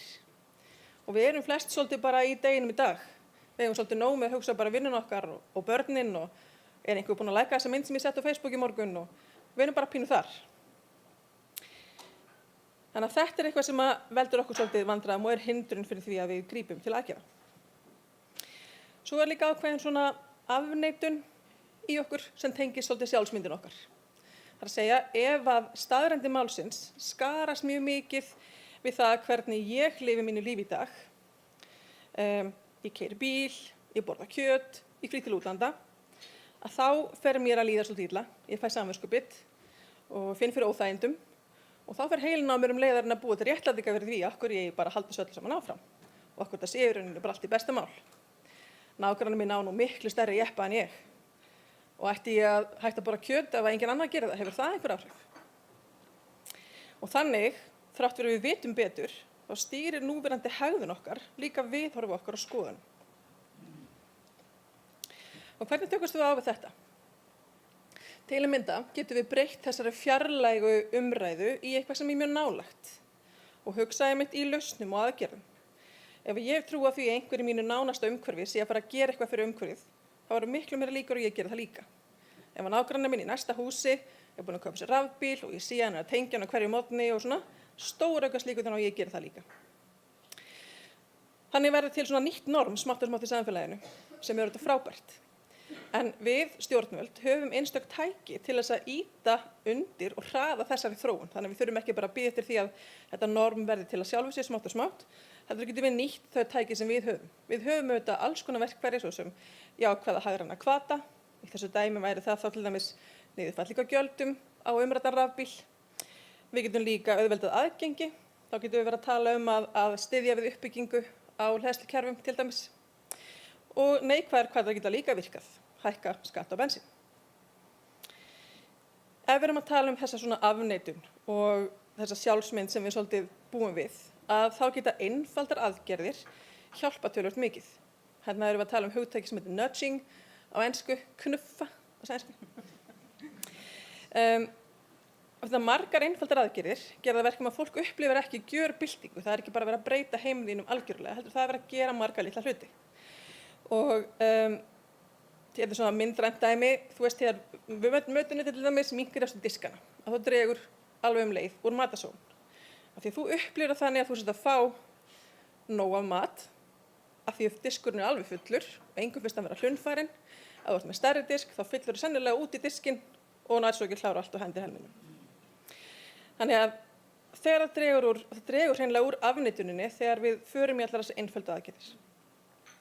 Og stjórnvöld geta líka keyrt þessar aðgerðir áfram með miklu meiri hraða, til dæmis með því að einfalda aðgengi aftur, segjum að úrgangsflokkun, eða með því einfaldlega að breyta norminu þvert yfir samfélagið. Segjum til dæmis að það væri ekki lengur norm að maður fá einn fjölpóst óumbeðinn, heldur normin væri að hann kæmi ekki og þau eru að biðja að fá hann. Þannig að það geta stjórnvöld gert. Við þurfum jafnframt að birta árangurinn okkar og segja frá honum. Og það virkar langbest að segja frá árangurinn með sögum. Það er að segja að við getum birt alls konar gröf og sýnt ykkur, en fólk tekur það meira til sín ef við segjum það í söguformi. Og þá ætla ég að henda mér út í aðgerðina sem við erum með og erum með á okkar könnu. Vegna þess að eitt af þeim atriðum til viðbótar sem eru ákveðnar hindranir fyrir því að fólk taki til sín loftslagsmál og umhverfismál almennt er að þeim finnst þau frekar flókin. Svolítið svona kannski vísindaleg eða stjórnsýsluleg og dálítið erfitt að átta sig á þeim. Og loftslagsmálin er eitt af þessum verkefnum sem eru að margra mati dálítið flókin. Og hérna er ég búin að gera mjög litla tilraun til þess að einfalda sviðsmynd loftslagsmála. Hér sjáum við 3 kúlur. Þar sem við sjáum að undir þessa kúlur eru flokkað mismunandi tegundir af losun. Og þar gilda mismunandi samningar, það gilda þetta mismunandi markmið sem við þurfum að ná. Þannig að til að mynda það sem fellur undir beina ábyrgð íslenskra stjórnvalda, þannig að sjáum við kusuna í landbúnaðinum, við sjáum samgöngurnar, bíllinn og skipið, það er úrgangurinn og svo er það iðnaðarferlar og ákveðin efnamál þar. Og þarna er bara íslensk stjórnvöld með ákveðna kröfu á sig, þeir verða að draga úr losun í þessum geira 29% fyrir 2030. Takk fyrir bless. Og það er bara það sem við þurfum að gera.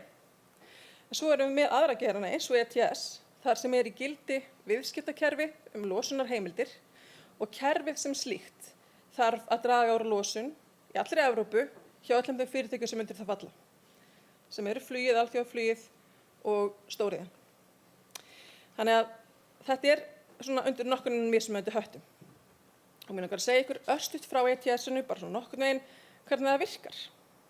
Því þetta kerfi, þar látum við í rauninni fyrirtækin sjálf bera ábyrgð á að draga úr sinni losun. Tökum sem dæmi glænýtt íslenskt flugfélag sem heitir Fríflug. Og þetta fyrirtæki, það er búið að starfa núna í nokkur ár. Það losar 300.000 tonn á ári og er aðili að ETS-kerfinu eða viðskiptakerfum losunarheimildir. Það losar 300.000 tonn á CO2 á ári og 2017 þá keypti það sínar heimildir á 12 evrur per tonn og borgaði þar af leiðandi hálfan milljarð íslenskra króna. Árið 2020 þá var heimildin komin upp í 27 evrur tonn og kostnaðurinn aukist upp í 1,1 milljarð. Fríflug var ekkert að auka hjá sér losunina, heldur eftirspurnin eftir heimildum jókst, það var minna til af þeim og þar af leiðandi urðu það dýrari. Þannig að Fríflug er núna farið að velta fyrir sér hvenær það ætlar að fjárfesta í sparneytnari flugvélum og er farið að skoða möguleikana að taka þátt í að þróa aðra orkugjafa og svo framvegis, af því það fer einfaldlega að borga sig þegar heimildirnar verða svona dýrar. Við tökum þátt í þessu kerfi þar sem að við erum í rauninni höldum út í þessu svona heimabankarum fyrir þessar heimildir og fylgjumst öllu leyti með að fyrirtækin séu að uppfylla kröfur sínar gagnvart þessu samevrópska kerfi. Mér langar að nefna annað dæmi verkefni sem Umhverfisstofnun kemur að, nokkurs konar kvótakerfi líka, sem er sem sagt á forráði Umhverfisstofnunar og það er fyrir ákveðna kælimiðla. Þetta eru efni sem eru í ísskápunum okkar, þetta er í frystiskipunum, í sjávarútveginum, í stórum loftræstikerfum eins og svona í svona stórum byggingum. Einu sinni var okkur öllum kennt að efnin í ísskápunum gerðu gat á ósonlagið, muniði. Þau efni voru fösuð út en það komu bara ný í staðinn. Það vil svo óöfla til að þau höfðu ekki sömu áhrif á ósonlagið en voru mjög öflugar gróðurhúsalofttegundir. Þessi efni eru ekki næstum því mikið í umræðinu eins og koltvísýringur er, en þau hafa margfalt meiri virkni. Þannig að þessi efni geta verið allt frá rúmlega 1000 sinnum virkari og upp í 20.000 sinnum virkari. Þannig að til að mynda 1 tonn af efninu SF6 hefur sömu áhrif á 23.000 tonn af CO2. Þannig að það skiptir mjög miklu máli að draga úr losun þessara efna. Umhverfisstofnun hefur haft forgang að því að hanna og koma á kerfi sem að dregur mjög úr notkun þessara efna með því að setja takmarkanir á innflutning. Og þetta kerfi fasar sem sagt út efnin á skilvirkan hátt og hraðvirkan. En þegar við erum að tala loftslagsáhrif og bara öll umhverfisvandamál, þá erum við yfirleitt að tala einhvers konar losun eða eitthvað sem gerist og svo erum við alltaf með að tala einhverja mótvægisaðgerðir. Og mótvægisaðgerðir eru mikilvægar, þær eru jákvæðar og þær eru nauðsynlegar, en þær eru í eðli sínu ákveðin endastöð. Þær eru við rauninni að bregðast við í staðinn fyrir að koma í veg fyrir. Og þess vegna þurfum við alltaf, sérstaklega í loftslagsmálunum, að einbeita okkur að draga úr losuninni. Þar á fókusinn að vera. Hún Sigrún ætlar núna að tala aðeins meira þær kröfur sem við gerum einmitt til einnar tegundar af endastöð sem er einmitt urðunarstaður.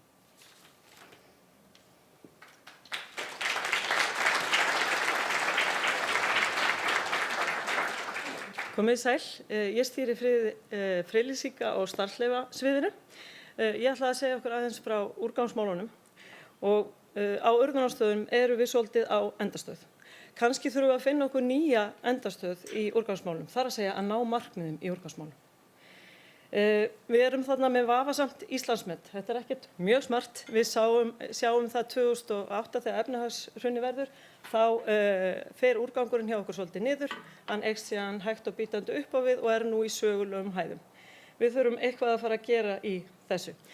2003 fengjum við nýja löggjöf og svo smá sem hann hafa verið að bætast við reglur sem að miða þá að því að taka á vandamálinu við upprunan dæmi raftækjaúrgangurinn. Kröfur varðandi urðun eru mjög kostnaðarsamar og sveitarfélögin þau standa frammi fyrir mjög mikilli áskorun þegar kemur að því að velja stað fyrir urðunarstað. Það vill jú enginn hafa þetta við hliðina á sér. Þetta getur lyktað og bara svolítið leiðindi sko. Það þarf að gera kröfur botnþéttingu og hliðarþéttingu. Það þarf að mæla metangasið og safna því Og hvers vegna skildi það nú vera? Hvers vegna þurfum við að safna metangasinu? Jú, ef við segjum að koldíoxíð sé 1 í hlýnunarmætti, þá þetta gas sko 25. Svipað og Elva var að tala hérna með kælumiðlana, við þurfum að veita þessu öllu saman athygli og koma þessu niður. Nú, síðast en ekki síst, þá þarf mælingar og síðan vöktun á urðunarstaðnum í 30 ár. Þannig að önnur landnotkun ekki möguleg alveg strax og þá mjög takmörkuð. Þetta tekur aldeilis tíman sinn. Nú, losun gróðurhúsalofttegunda frá urðunarstöðum talsverð frá úrgangi heilt yfir, enda mjög mikil, en urðunarstaðirnir eiga þarna stærstan partinn, 89% árið 2017. Urðunarstöðum hefur heldur verið að fækka og þá gefur Umhverfisstofnun út lokunarfyrirmæli, rétt eins og Umhverfisstofnun gefur út starfsleyfin og fylgir þeim eftir. Það skiptir jú máli að þetta sé keyrt alla leið. En urðunarstaðirnir, já, þeim svona heldur að fækka. Og við þurfum að komast lengra. Með því að urða þá eru verðmætin svolítið að leika út úr hagkerfinu okkar. Laura Börk fór mjög vel yfir þetta áðan með öllum verkefnunum sem í gangi á Írlandi. Og við þurfum að keyra þetta hjól og ná meiru inn í þetta hjól okkar á Íslandi. Við eigum nokkrar skemmtilegar fyrirmyndir og hún Birgit okkar ein af þeim og morgundagurinn bara komin hjá henni. Hún hætti að kaupa ný föt árið 2013, svona mestuleyti. Það var bara einhver örlitlar undantekningar á þessu. Nýtir fötin vel og gerir við, rétt eins og mömmu var að segja ykkur áðan með jakkan sinn. Og fatnaður sem að Íslendingar að láta frá sér nokkuð háum gæðum, þannig að við getum alveg örugglega nýtt hann aðeins lengur. Og hún mjög mikilvæg fyrirmynd Birgitta, en hún getur ekki ein verið að hamast í að eiga við neysluæðið okkar. Nú, talandi um fyrirmyndir, þá teygir starfsemi Umhverfisstofnunar sig víða. Og nýverið unnu Vesturbyggð og Umhverfisstofnun saman að árvekni átaki fatasóun með það markmiði að vekja fólk til umhugsunar. Má nefna að tekin hafa verið upp viðgerðarkvöld og fataskiptimarkaður á Patreksfirði, sannarlega fólk sem við getum tekið til fyrirmyndar. Við þurfum kannski líka aðeins að hugsa hvernig gerðu afa og amma þetta. Þau voru ofta að nýta hlutina betur en við erum kannski að gera í dag. Annað verkefni sem í gangi hjá okkur, það þetta fundum í Fjöru, fræðsluverkefni fyrir grunnskóla. Við erum að vakta plasthluti á ströndinni, við þurfum svolítið að vita hvað þetta Umhverfisráðherra ekki latur, nei, hann bara úti að plokka sjálfur. Líka forsetinn, en koma krakkar, þurfum við að láta þessa menn þrífa eftir okkur, ef ekki að bara búa til svolítið minna rusl. Þetta ekkert sniðugt. Sem sagt, það eru fjölmörg verkefni í gangi sem að byggja á frjálsri þátttöku og hvatningu, vissulega. Þetta allt saman mikilvægt, en við þurfum ef til vill eitthvað að fara að skerpa hnífana í skúfunni, ef svo má segja. Við höfum lagt að til að flokkun verið samræmd yfir landið, þetta verður svolítið svona einfaldara fyrir okkur, þetta hefur stofnunin lagt til, og ennfremur hefur Umhverfisstofnun lagt til að verið lagður á urðunarskattur. Þetta atriði til umhugsunar. Ennfremur á leiðinni nýjar reglur sem að segja okkur það að einnota hlutir eru bara á útleið. Þetta akkurat datt okkur í hugana, man það ekki. En þetta eitthvað sem við verðum að fara að koma á meiri hraða og í þessum reglum meðal annars kveðið á matarrýrut og plasti, blautþurrkur, veiðarfæri úr plasti, tóbaksvörur með fílter og annað slíkt. Þannig að þetta á útleið, þannig að það eitthvað að gerast. Það mjög gott. Þetta var dagurinn í dag og það sem svona framundan í úrgangsmálum frá mínum sjónarhóli. En Ólafur, hann ætlar að benda okkur á auðinn í náttúrunni sem svo sannarlega ekki einnota. Ólafur.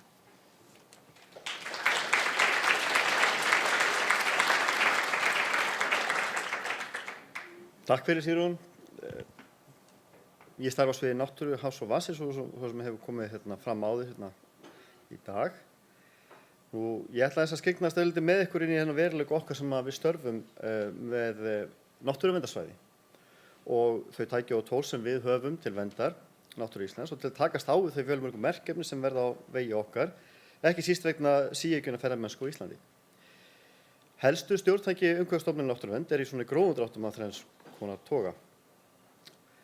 Stjórnun- og verndaráætlanir og skipulag, innviður og stýring, fræðsla og fyrirmyndir. Og ég ætla mér svona á nokkrum mínútum að ræða hvernig þessi stjórntæki nýtast í okkur daglega störfum. Ég hef mínus 1,4 mínútur. Takk fyrir. En stjórnunar- og verndaráætlanir eru einn helsta verkfæri Umhverfisstofnunar þegar kemur að verndun friðlýstra svæða. Verndaráætlun í grundvallaratriðum skjal þar sem farið í saumana á því hvernig við ætlum að standa að verndun og viðhaldi einstakra náttúruverndarsvæða.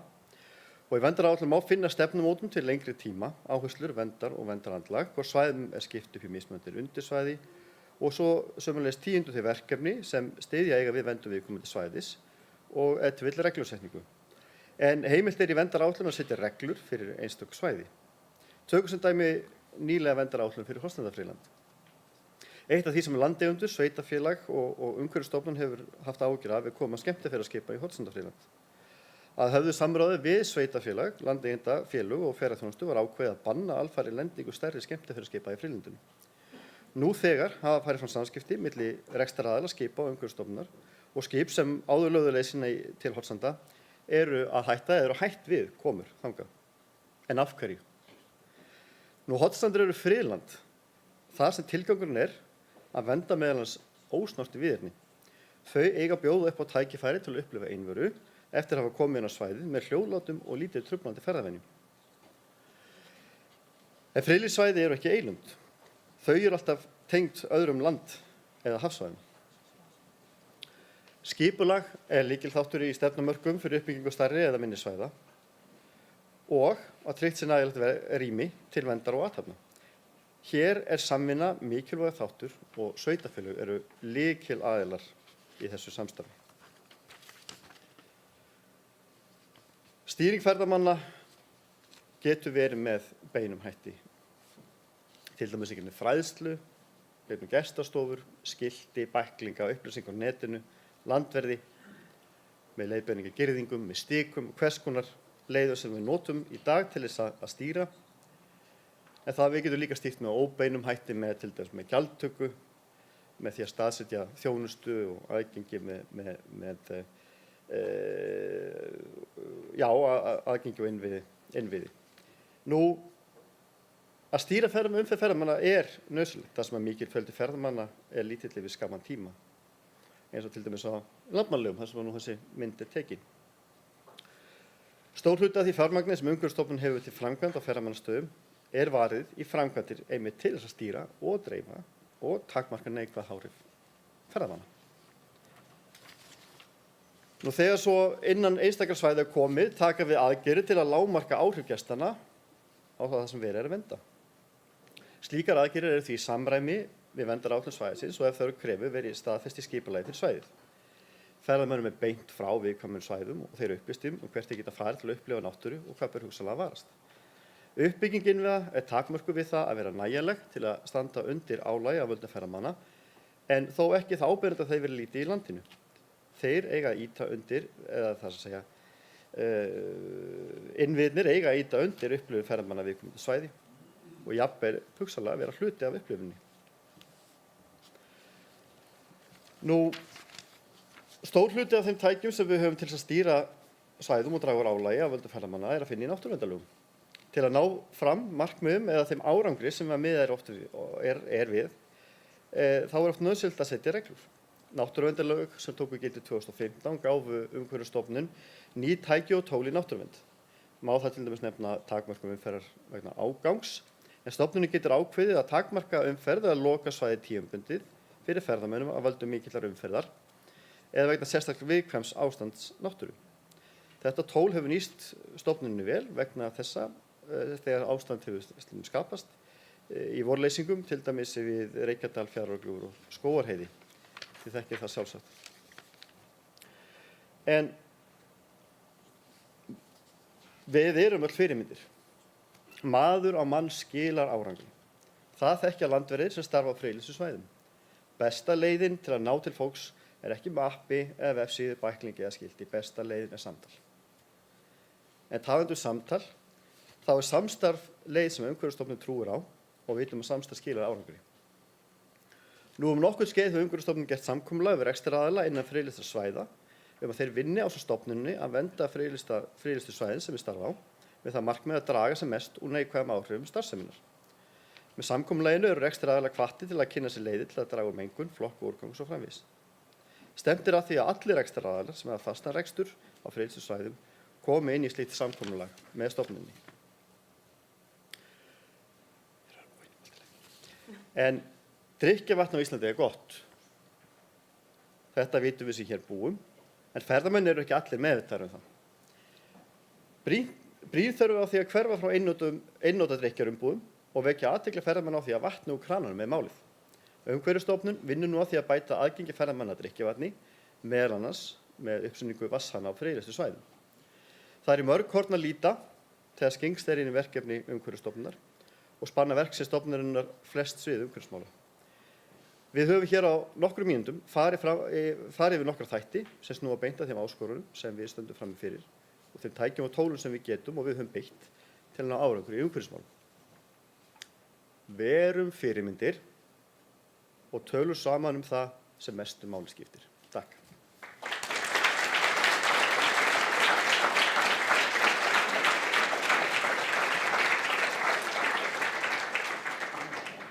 Kæra þakki sviðsstjórar fyrir ykkar góða framlag og það greinilegt og ekki svo að koma á óvart að þið að fást mjög krefjandi en samt jafnframt mjög skemmtileg störf. Nú komið að pallborðsumræðum og við ætlum að fá þetta ágæta fólk sem búið að vera hér með kynningar í dag en gesturinn okkar verður ekki með í því pallborði til að svara nokkrum spurningum sem ég og Björn ætlum að beina til þeirra. Við röðum ykkur hér niður á 2 og 2 á hvert borð, bíðum eftir ráðherra vitanlega. Allir geta fengið sér kaffi með. Já. Við getum alveg byrjað á hans. Er þetta síðan? Hann virkar þetta niður bara eldskór.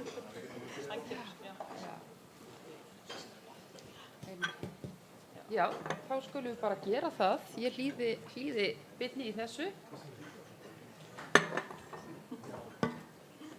En mig langar til að byrja á þér Björn, fyrirgefðu, Sævar, ætla ég nú að segja. Hvernig getur maður rugla þessu nöfnu? Stjörnu Sævar sjálfur, engin Björn þar. Stóri, litli. Já, þú hafði svo mikil áhrif á mig, ég bara ruglaði nöfnunum. En mér fannst það svona mjög athyglisvert hvernig þú fluttir þitt mál og eins og þú gerir alltaf.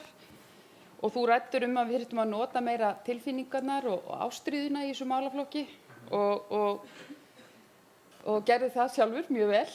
Og þá bara spurning að því ég held að það sé mjög árangursríkt. Já, allt í góðu. Nú ráðherrann kominn, við erum aðeins að byrja hér. Og þá bara spurning Sævar, hvernig gerum við það? Hvernig eigum við að ná upp svolítið ástríðunni í þetta? Það vantar ekki hjá því fólki sem að vinna í þessu en við þurfum líka að hafa áhrif á aðra. Við erum öll tilfinningaverur, er það ekki? Þannig ég held að það sé kannski bara spurningum að vera ekki feimum við að láta það í ljós, fyrst og fremst. Bara að sýna það að okkur þykir innilega vænt eitthvað sem er fallegt og dýrmætt og verðmætt og deila því með öðrum. Þegar ég læri vísindi og stjörnuna sérstaklega, þá langar mér stundum að fara bara út og nota þeir sem dæmi. Var þið til í að halda þessu hérna? Svo að því þú var að fylgja mér. Oh shit. Þá langar mér alltaf bara að fara út og svo bara hrista. Finnst þér þetta ekki merkilegt? Já. Og það bara þannig sem mér líður. Og þannig að já, ég segi bara, út með hjartað og sýni fólki að eitthvað þykir innilega vænt þetta. Gott svar. Þetta akkurat málið. Að láta hjarta ráða, eins og þú sagðir. Takk fyrir það. Mér langar þá næst að vitna í Halldór Laxness sem sagði í Sjálfstæðu fólki þegar öllu á botninn hvolft þá fer allt einhvern veginn þótt margir efist það á tímabili. Og ég held að okkur líði einmitt mörgum svolítið þannig. Við fáum mjög sterk skilaboð til dæmis frá bara Grétu í sænsku, David Attenborough. Við fáum hamfara og dauðaspár. en við fáum líka helling af svona góðum fréttum og eins og Sævar sagði áðan, þetta þarf ekki að vera leiðilegt að bjarga jörðinni. Ráðherra, mér langar að spyrja þig hvort það sé ákveðin klemma, hvort þú upplifir það ákveðina pólitíska klemmu að við séum stödd á þeim tímum þar sem að mjög margir vilja áfram njóta vaxandi lífsgæða og hlunninda og alls þess sem við höfum haft, en á sama tíma þá eru kjörtímabil stutt, stjórnmálamenn þeir þyrftu að kannski nálga sín viðfangsefni með meiri ábyrgð og alvöru heldur en áður þegar kemur að umhverfismálunum.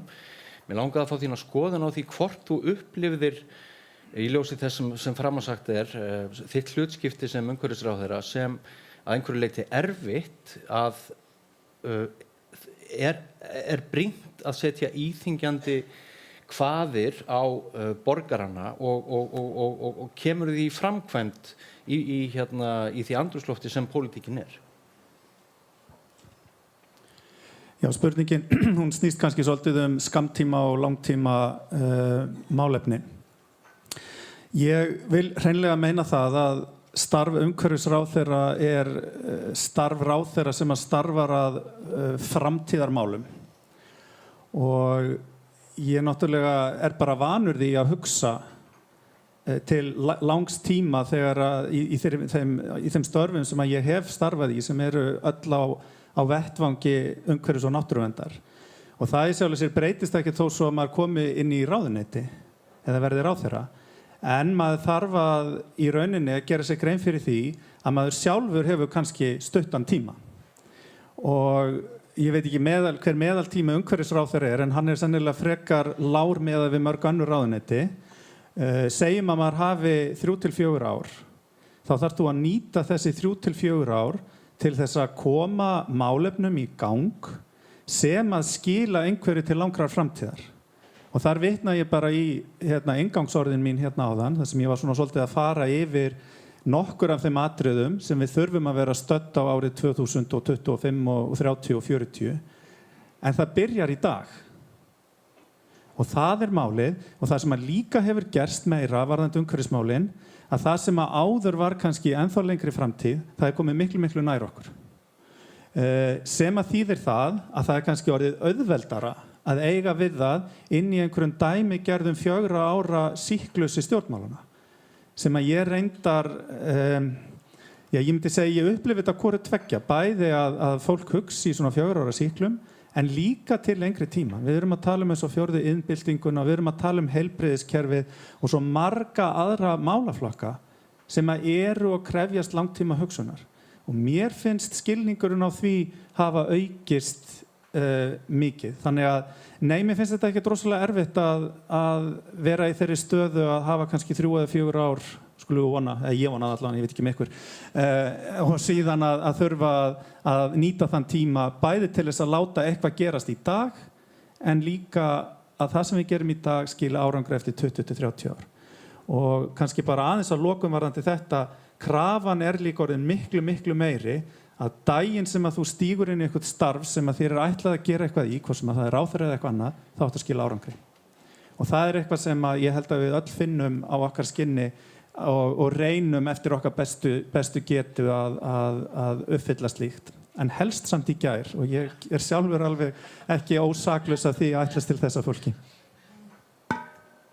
Takk fyrir það. Þá það Kristín Linda. Eitt af mikilvægastu hlutverkum Umhverfisstofnunar að miðla upplýsingum til almennings og fyrirtækja og fræða umhverfismál. Og það hlýtur að vera áskorun að setja fram upplýsingar þannig að fólk skilji, og það skiptir náttúrulega verulegu máli, og það hefur orðið mikil vakning í umhverfismálum, við getum öll verið sammála það. Hvernig getur stofnunin nýtt sér þennan sterka byr og hvað aðferðir bestar til þess? Og hvernig getum við dregið úr neyslugleðinni? Þannig að spurningi sem ég var með hann upp á því. Já, þessi einfalda þarna. Þessi einfalda þarna, já. Ef þú getur finna hana saman. Já. Við erum auðvitað búin að vera að vinna því í mörg ár að reyna að breyta hegðun fólks. Og við höfum nýtt samfélagsmiðla, við höfum nýtt blöð, við höfum nýtt ýmistæki til þess að ná því fram að svona byggja upp einhvers konar stemmingu fyrir breytingum. Og það sem við höfum kannski komist að skila okkur mestum árangri, það að fá grasrótar samtökin með okkur þegar við viljum breyta ykkur hjá almenningi. Vegna þess að ríkisstofnanir, þær gera þetta ekki einar. Þær þurfa að fá með sér almenning, fólk sem fer út og plokkar, og þannig að þú býrð til þessa hreyfingu. Og síðan það svolítið okkar að vera styðjandi við það. Ég sá það í blöðunum að við vorum sú ríkisstofnun sem eyddum hvað mest í samfélagsmiðlana. Það voru heilar, ég man ekki hvort það var 250.000. Ég veit ekki alveg hvort þið vitið hvað það kostar hálfsíðu auglýsing í blaði, en 250 skall ekki mikil peningur. En við þurfum að beita ýmsum atriðum, en ég held samt sem áður það mikilvægast að það að gera þetta í samvinnu með fólki og nýta kraftin sem í fólkinu. Síðan auðvitað að tala við fyrirtækin og þá að gera það á annan hátt. Og síðan að tala við aðra aðila, þá að nýta á önnur vinnubröð til þess að ná árangri. En þessin líka svo gott að fá góða gesti utan að til þess að sjá og máta sig við hvað að virka hjá þeim, hvernig getum við haldið áfram. Varðandi þessa erfiðu spurningu, hvernig á maður að draga úr neyslunni en halda gleðinni. Þetta auðvitað búið að taka okkur 20 ára núna að prógrama okkur á þann hátt að í hver skipti sem við kaupum eitthvað, þá fyllumst við ykkur gleði. Hún yfirleitt mjög skammvinn og fallvöld, og skömmu eftir að búin að finna þessa gleði að þá hún farin aftur og þeir fara að langa að kaupa nýja hluti.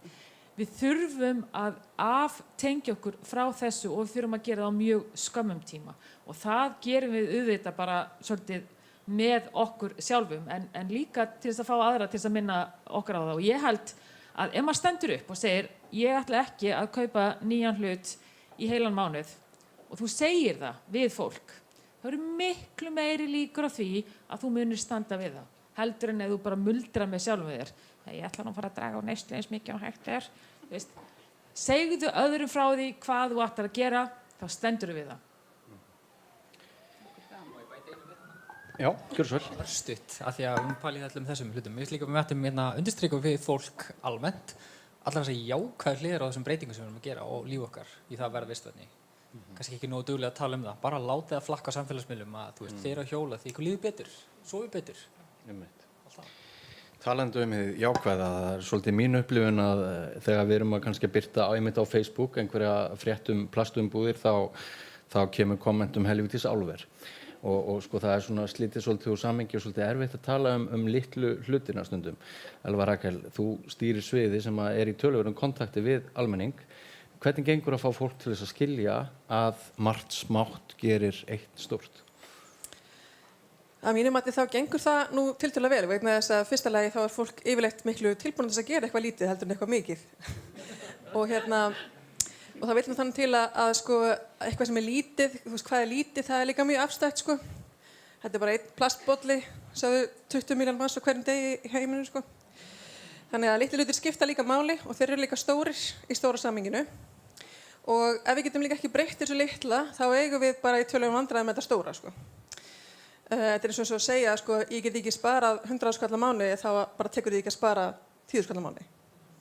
Þannig að við höfum bara að gera það sem við getum og ég held að fólk átti sjálfi á því, En að því hún nefnir þetta í samhengi við, álverinn og losunina, að þá standum við frammi fyrir þeirra áskorun sem ég var aðeins að reyna að útskýra á, en ég veit ekki alveg hvernig tókst það, að við erum í rauninni að fylgjast með losunum inn í mismunandi kerfum.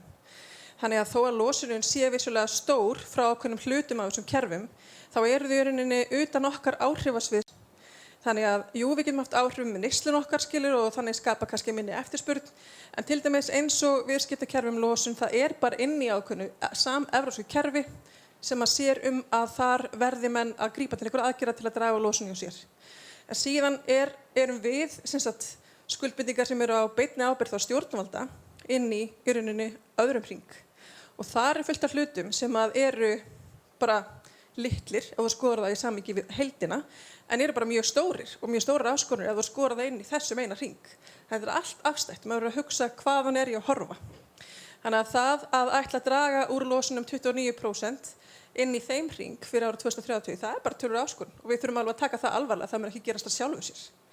En ég held samt að við höfum mjög góð tæki og tól til að gera það, til að takast á við það. Og þannig að það kannski áskorunin í sérstaklega í loftslagsmálum að fólk átti sig á því að við erum að tala hér í rauninni mismunandi markmið fyrir mismunandi losunar hluta. Sigrún, þú varst að tala við okkur fyrirmyndir og hvað þær verið mikilvægar í þessu og við sáum nú myndir af ráðherra og forseta og fleirum á flokkaplast, dæmum fyrirmyndir. Við stjórnvöld þurfa að vera fyrirmyndir, það alveg klárt og þið eru að vinna með stjórnvöldum, stofnunum, ráðuneytum og öðrum. Hvernig gengur að vinna saman og hvernig gengur fyrir ykkur að vera í svona þessi fyrirmynd sameiginlega? Forstjóri fór nú ágætlega yfir það hérna áðan, ég myndi erindi hvernig okkur hefur gengið að vera fyrirmynd, ég myndi að draga úr úrgangi í okkar rekstri og við höfum gert það að venju hjá okkur, til dæmis á samráðsfundum með fjölmörgum aðilum, að fara yfir það í upphafi fundar, einmitt hvernig okkur hefur gengið sjálfum að draga úr úrgangi sem að fer frá okkur óflokkaður. Það hefur gengið ljómandi vel og við höfum líka notað litlu diskana sem að Elva talaði um. Það var pínu erfitt fyrst en svo bara gekk þetta og allir skrá sig í mat og það gengur líka bara ljómandi vel. Þetta er í rauninni ekkert mál. Auðvitað getum við alltaf gert betur. Við þurfum að stilla saman strengi og það er engin freki að biðja opinbera aðila að vinna saman. Það er bara sjálfsögð krafa. Við eigum vona á núna áætlunum meðhöndlun úrgangs með haustinu, sagði ráðherra.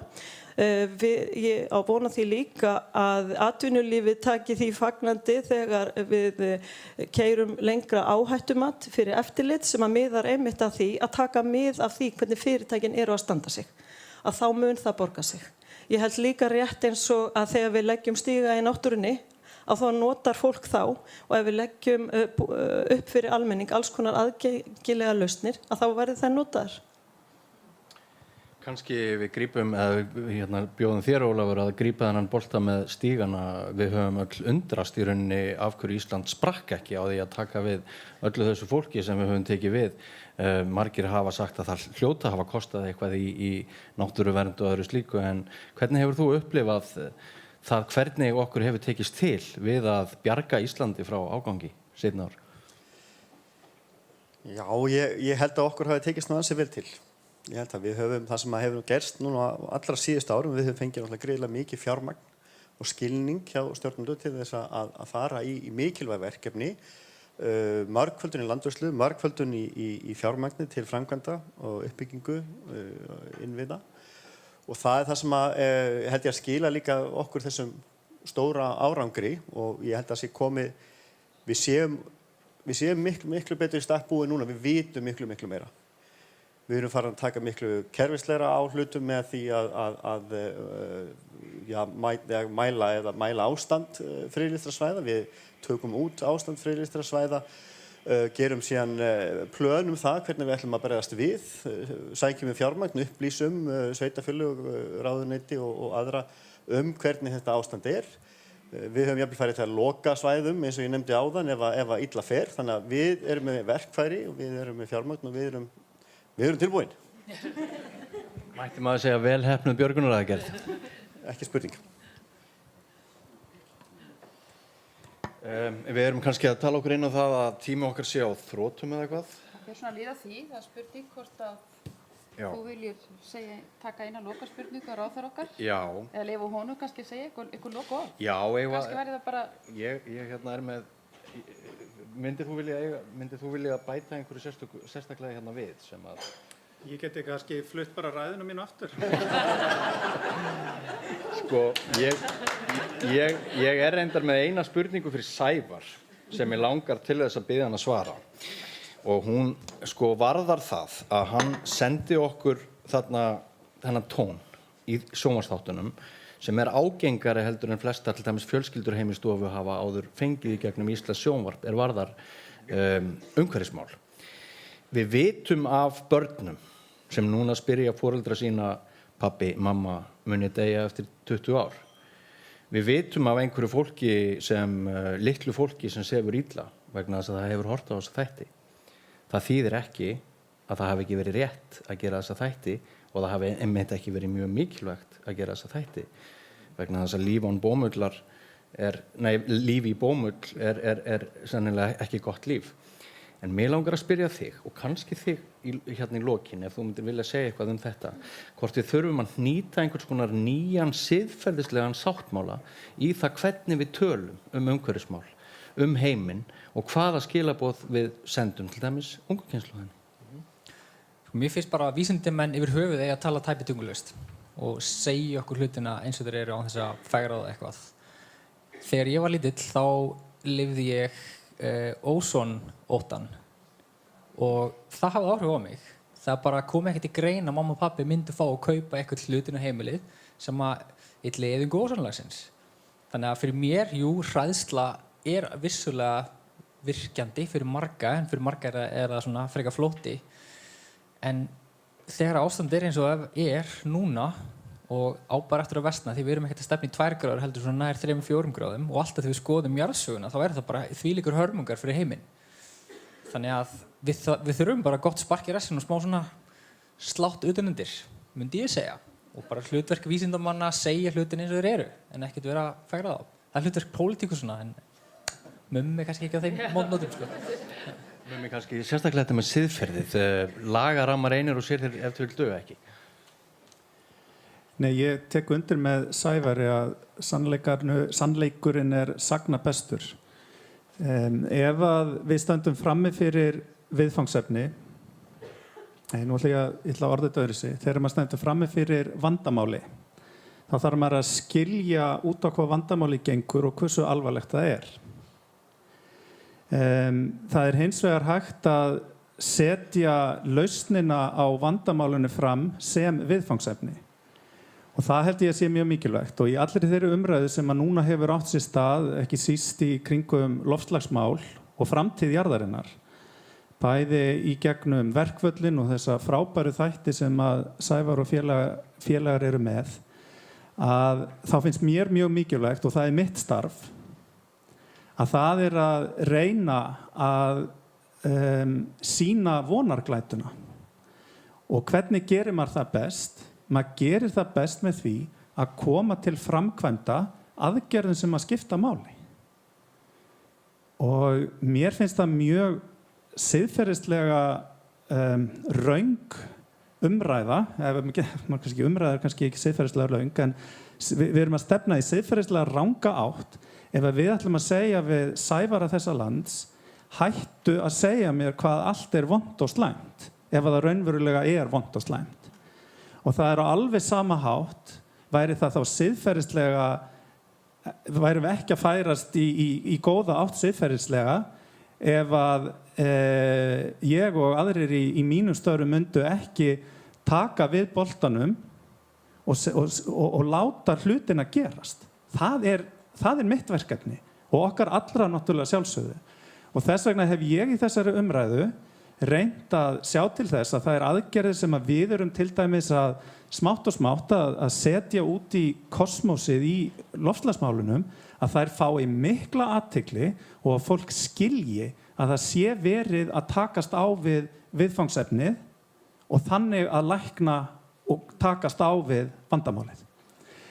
Í allri þeirri vinnu, og það verða mín lokaorð, að mínum mati ofboðslega mikilvægt að tapa ekki gleðinni.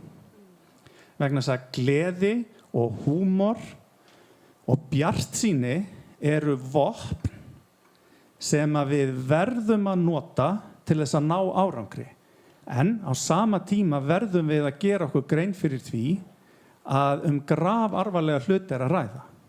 Og það það sem að Sævararnir að gera og sjá til þess að við heyrum vísindamennirnir okkar, við sem að erum hættar en að vera vísindamenn eins og ég, uppgjafa vísindamenn, við eigum að sjá hitt og sjá til þess að sameina fólk það að finna lausnirnar og hrinda þeim í framkvæmd með gleði og bros á vör.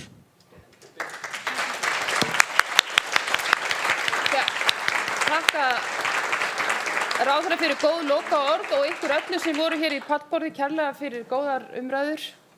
Og ég vil fá að þakka fyrir mig og takk fyrir að hafa komið hingað í dag og verið með okkur eitt ykkar tíma að vera hérna með okkur í dag. Ég segi bara njótið helgarinnar og veðursins. Takk.